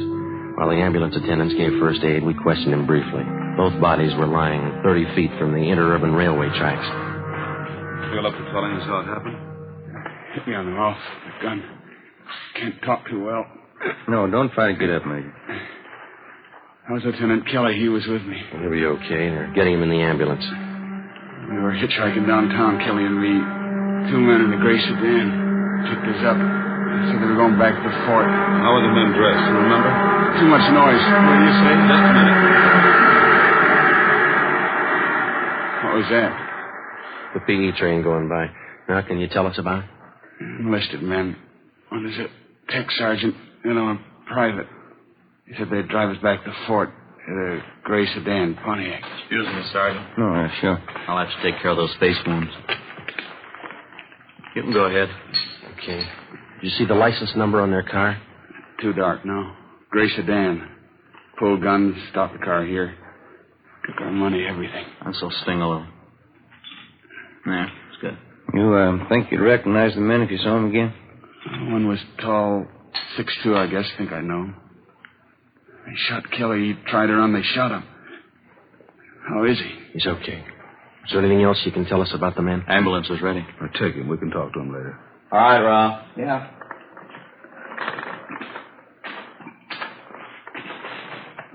All right, easy. Okay, let's go. It's not getting any better. I'd sure like to cut him up, don't they? Pretty good set of footprints over there. Tire impressions. Better call the crime lab. Yeah. 2 men in a gray sedan. How does that match up? Same MO, Army officers. So one of the gunmen was tall. Mean anything to you? Well, most of the other victims gave us that description. Either the same tall guy works most of the jobs, or he's got a twin brother. The stats office make a run on the description for you? 4 different times. Nothing yet. I'd better get this new information on the air right away. Yeah. They steal a different car for every job, and the morning after we find the car, usually clean, no prints. This thing doesn't add up in my book. Army officers aren't loaded with... I said Army officers aren't loaded with dough. These punks are after something else besides money. What do you mean? Well, for every dollar they steal, they break a bone. How does that shape up to you? You think they like to draw blood? I think so. I think they're pointing for murder. What's the motive, Chief? Oh, forget the motives. I don't care what their reason is. Somebody's robbing and shooting. It's our job to stop them. What's the trouble with motives? How do you mean? They always show up after the murder. 2:40 a.m. The crime lab crew arrived and went to work searching the area for evidence and taking casts of the footprints and tire impressions. The chief of detectives, Ben, and I drove back to Georgia Street Receiving Hospital in time to watch the doctor remove 2 .38 caliber slugs from the shoulder of one of the victims. From his ID bracelet, he was identified as Harold Kelly, 1st Lieutenant Signal Corps, U.S. Army. The other victim was Major Richard Farmer, Signal Corps. I initialed the slugs for evidence, and then we drove back to the crime lab and dropped them off. The next morning, before they were transferred to a military hospital for further treatment, we talked with Lieutenant Kelly and Major Farmer and filled out a robbery report and one for a crime against person. 5 minutes past 10, we checked back into robbery detail. Better see if we can get a stenographer in here. There's a lot of paperwork to catch up on. Yeah, I'm going to have to learn shorthand. Well, Joe? Yeah, Ed? Come in a minute, will you? Right. They picked up a gray sedan using that job last night. Where? Out on Laguna, about a block from Echo Park. They find anything? Nothing. The boys from Leighton Fingerprints called just before you came in. They dusted the car inside out. No luck. That Roy Jackson we picked up last night. Has homicide got the stakeout on his apartment? Yeah. Fremont and Tetrick. Nothing yet. What'd you find out at the hospital this morning? Well, we talked to Lieutenant Kelly and that Major Farmer again. They're still in bad shape. You have anything to add? No. We got their crime reports and a list of the property taken, gave it to pawn shop detail to put on the stolen property list. What are the hold-up men doing with all the stuff they grabbed? Watches, cigarette cases, men's jewelry? It's all on the stolen property list. Pawn shops have been alerted. It's not showing up. Robbery, Walker. Yeah, just a minute. You, Joe. Oh, thank you. Friday. Yelly. Yeah. We'll meet it. Bye. Lee Jones. He just ran a make on the 2 slugs they took out of the lieutenant's shoulder. Yeah? They came from the same gun that wounded 4 of the other victims. Figures. How about the footprint cast they took out there last night? No, it didn't work out. Lee said he tried matching them up with that set of prints we came across on that job Sunday. There's no match. Oh, hi, G. Dad, sit down. Thanks. Fellow man yet, Walker? Not yet. Just getting over last night's case. What do you got? Walker and I were talking over this morning before you 2 checked in about these hitchhike bandit jobs. Yeah. Tried everything short of a blockade to grab the hold-up men. It's obvious it's not working. How about the Army brass? They're doing all they can already. It's up to us. We're going to need more men and better coverage. What are you figuring on? System decoys planted around the city and every area these hitchhike bandits have been operating in. Gonna take a lot of men, isn't it? Be worth it if it pays off. About 50 or 60 men should do it. They'll be dressed as second lieutenants all the way up to colonels. They'll travel in pairs. They're going to bunk out at the fort? If we can arrange it, yeah. They'll be instructed to hitchhike their way around town. Bulk of them will operate between 8 p.m. and 6 a.m. What kind of support are they going to have? You men in robbery and homicide. I'll have a special detail of cars from Metropolitan Unit to help cover the unprotected spots. When does it start? Tonight. No use waiting. You fellas might as well pass the word down the line. No time off till the gang's locked up. Okay. We got to get those punks and get them fast. We got the men and the machinery, so there's no reason for not stopping them. No excuses. Understood? Yes, sir. Excuse me. Robbery, Walker. Oh, hello, dear. Yeah, I know, but I can't make it. Let's go, Joe. We'll have to. You just go right ahead. We'll have to explain to you. Here. What's that? A nickel. Call yours. 8 p.m., Thursday. With the permission of the commanding general, 6th Army, a total of 55 men dressed as Army officers spread out over the city to serve as decoys for the hitchhiked bandits. They were well armed, and they traveled in pairs. For the first night, it was the plan to concentrate in the central area, Hollenbeck and San Pedro. We started cruising the central area at 8 o'clock along with the rest of the detail. The time went slow. Midnight came. Still no sign. We waited out the rest of the night and the early morning. Nothing happened. We figured on some action on the weekend. Friday, Saturday, Sunday, nothing happened. Seemed like the hold-up men somehow had sensed the decoys and were staying under cover. Monday night, February the 8th, same thing all over again. 3 a.m. came and went. No sign. I'm kind of hungry. You want a hot dog? We can eat them in the car. No, you go ahead. Maybe a bag of potato chips. Want to see if I got them? Okay. I'll be right back. Yes, sir. Want a hot dog? One. And give me a bag of those potato chips there, too, will you please? Okay. You want everything on that hot dog? Everything but relish. What's the matter? You don't like relish? No. Okay. Yo, come on. Hustle. You can skip that hot dog, Mac. What is it? Just came in. Catch the repeat. Attention all units. Attention all units. The vicinity of Washington, Figueroa. Shooting. Complete. Ambulance dispatch. Okay, hit the siren. Let's move.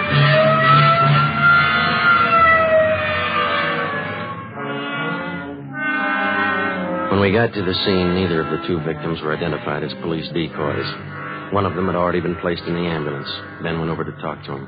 The second victim was still lying in the street, his chest riddled with bullet wounds.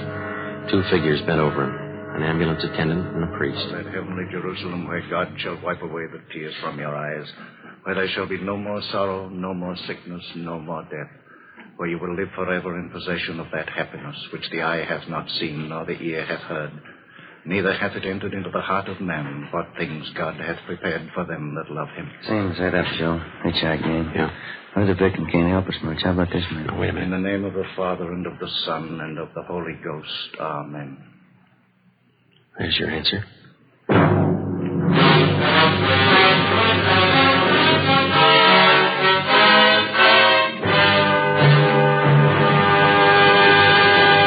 You are listening to Dragnet, the case history of a police investigation presented in the public interest by Fatima Cigarettes. If you smoke a long cigarette, it will be in your interest to listen to a typical case history of a Fatima smoker. It's the case of Miss Shirley Gelman, trained nurse in the city of Los Angeles, California, and this is her actual signed statement. Hospitals are short-handed these days, and nurses are working under pressure. I've found king-size Fatima just perfect when I'm off duty. They're extra mild, and even in the wee hours of the morning, Fatima tastes just fine. I urge all my friends to buy them. I agree. It's wise to smoke extra mild Fatima. And more smokers are discovering this every day. Actual figures show Fatima has more than doubled its smokers coast to coast. So enjoy Fatima yourself. The long cigarette, which contains the finest Turkish and domestic tobaccos, superbly blended to make it extra mild. You will prefer Fatima's much different, much better flavor. You will agree. It's wise to smoke extra mild Fatima. It's wise to smoke extra mild Fatima. The best of all long cigarettes.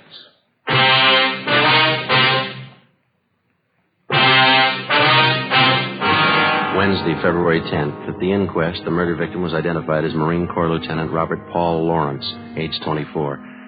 The bullets removed from the body at autopsy were taken to the crime lab where the ballistics men ran them through. They were fired from the same gun used in the previous hold-up shootings by the hitchhike bandits. The companion of the victim at the time of his murder could add little to what we already knew as far as the descriptions of the gunmen were concerned. The following morning, Ben and I drove out to the home of the murdered man to interview his father, a colonel, Marine Corps, retired. Black wreath on the door. Yeah. It's a big house, isn't it? Mm-hmm. Yes, sir? Police officer, sir. This is Sergeant Friday. I'm Sergeant Romero. Oh, yes. I saw you the other day at the inquest. Yes, sir. We hate to bother you again, but we'd like to ask you a few questions. Yes. All right. Will you step in? Thank you.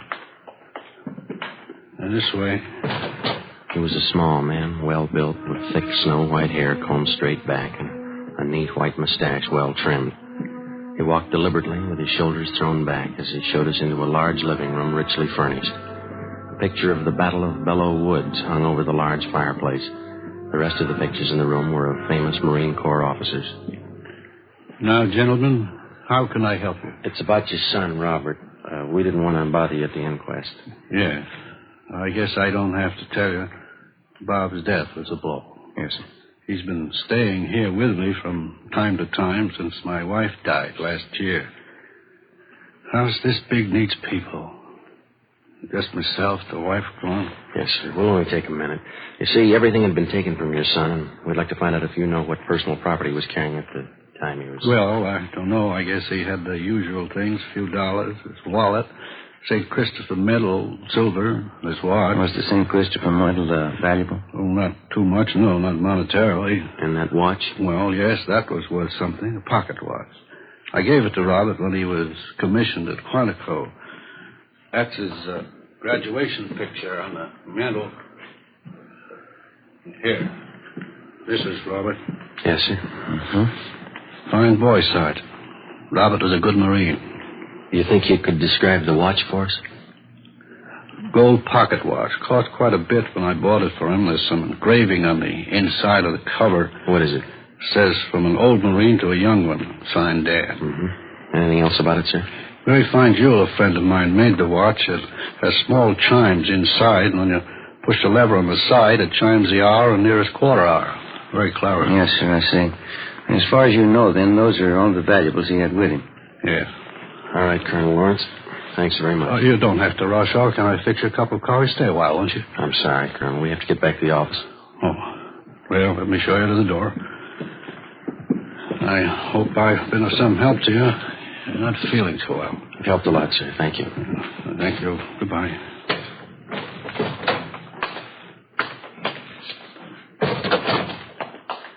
Nice home. Yeah. Beautiful furniture. Everything a man could want. Except the sun. For the next 6 days, we got nowhere. Both robbery and homicide details stayed at work on the case. The citywide decoy plan continued along with the extra night patrol of cruiser cars from the Metropolitan Division. Dozens of leads were received and tracked down. None of them paid off. We stayed on it, but despite all our work, in 1 week, the hitchhike bandits were credited with 16 car thefts, 8 actual holdups, and 3 more assaults with intent to commit murder. February 18th, 2 p.m. Ben and I were called to Captain Walker's office. Close the door, will you, Ben? Oh, yeah. What is it, Ed? Both of you know Burdick here, theft detail? Oh, yeah, sure. Hi. You want to tell him what you just told me, Burdick? Yeah, I was just telling the captain. I was on night watch last night with Resnick, and we picked up this guy for grand theft auto. Got him out in a bowling alley on Vermont. Yeah. Well, Resnick and I didn't think too much about it. We took him into Central and had him booked. Gave his name as Clyde Black. Mm-hmm. As I say, I didn't think too much about it. But on the way into work, I got to thinking. This fellow comes pretty close to the description of one of your hitchhike bandits. Yeah? Yeah, he's pretty tall, 6'2", dark hair, dark eyes. Pretty tough. He's still in jail? Still there. Anybody else talk to him besides you? Resnick and me, that's all. Here's the mug shot we got on him last night. Take a look. Let me see. Mm-hmm. It seems pretty close. You got a home address on him? Yeah, our place out on South Flower. Here's the number. Thanks. Oh, yeah, there was something else. Struck me kind of funny. What's that? When we booked the guy in last night... Yeah? In his back pocket, he had a St. Christopher medal. Ben, Ed, Burdick, and I drove out to the address on South Flower Street, which the prisoner Clyde Black had listed as his home address. It was a rooming house, and the landlord remembered Black, but he hadn't lived there for 2 months. He gave us Black's forwarding address, an apartment on MacArthur Drive. There, the manager told us he hadn't lived in the building for at least a month. He had moved and left no forwarding address. We put tracers through on him with DMV, our business office, and with local merchants in the neighborhoods where he had lived. By 6:30 p.m., we had an answer. An apartment on Pico Boulevard, just east of Alvarado. At 7 o'clock, we were on our way up in the elevator to the 3rd floor of the apartment house.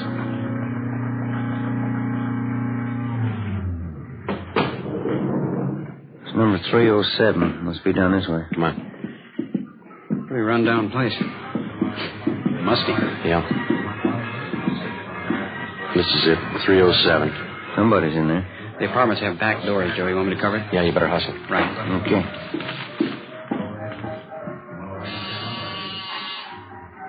Stop talking. Yeah, what is it? Mailman, registered letter. Okay. Give me. Police officer. Move you guys. Stop. What's up, Joe? Yeah. Hey, they're going out the back, Ben. Watch it. Verdict got him stopped out back. All right, you now, cut it. Let me go. That's one of them. One more, Joe, here. There were 3. All right, let's go inside. Come on. Yeah. That's all of them. Watch them, will you, Bertie? Yeah. All right, let's look around, huh? Yeah.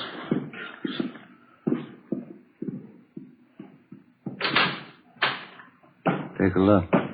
Yeah, enough uniforms for an army.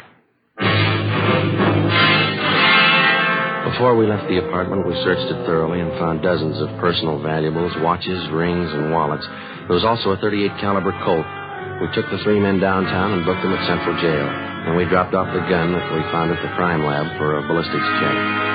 8:35 p.m. We brought suspect Clyde Black to the interrogation room. Captain Walker, Ben, and I confronted him with the evidence. Here you are, Black. Take a look at these.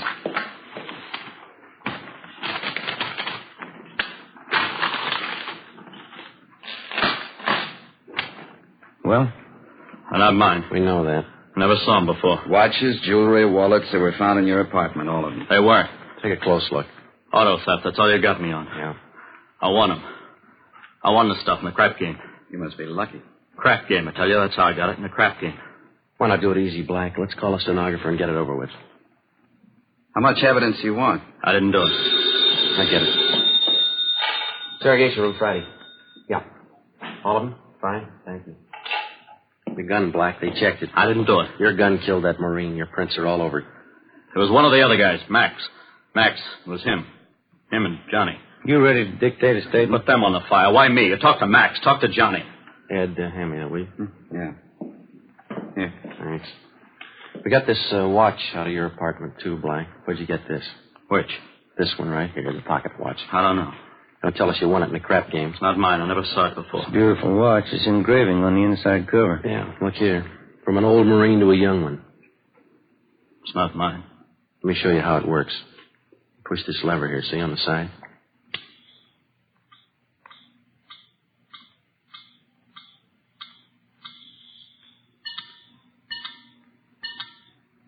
Now, how about it? I hated them. I hated all of them. Everything about them. That lieutenant.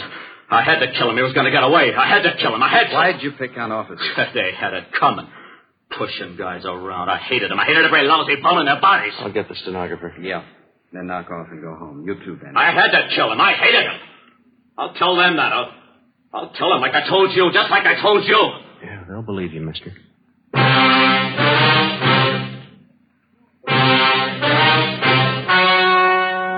The story you have just heard was true.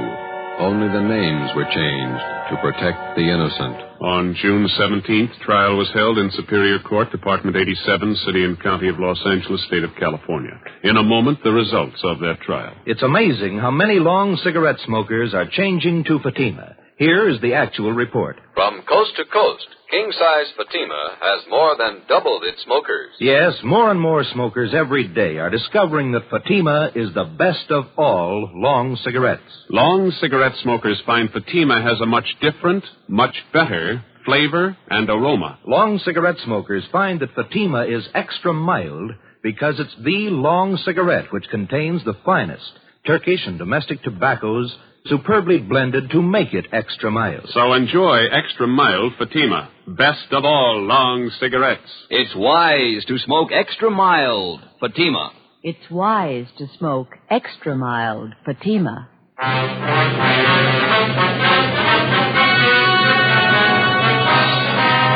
Clyde Black and the other 4 members of the Hitchhike Bandit gang were tried and convicted in Superior Court on 1 count of murder and several counts of robbery and assault with intent to commit murder.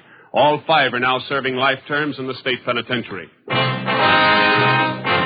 You have just heard Dragnet, a series of authentic cases from official files. Technical advice for Dragnet comes from the Office of Chief of Police W.A. Wharton, Los Angeles Police Department. Fatima Cigarettes, the best of all long cigarettes, has brought you Dragnet from Los Angeles. You're tuned for the stars on NBC.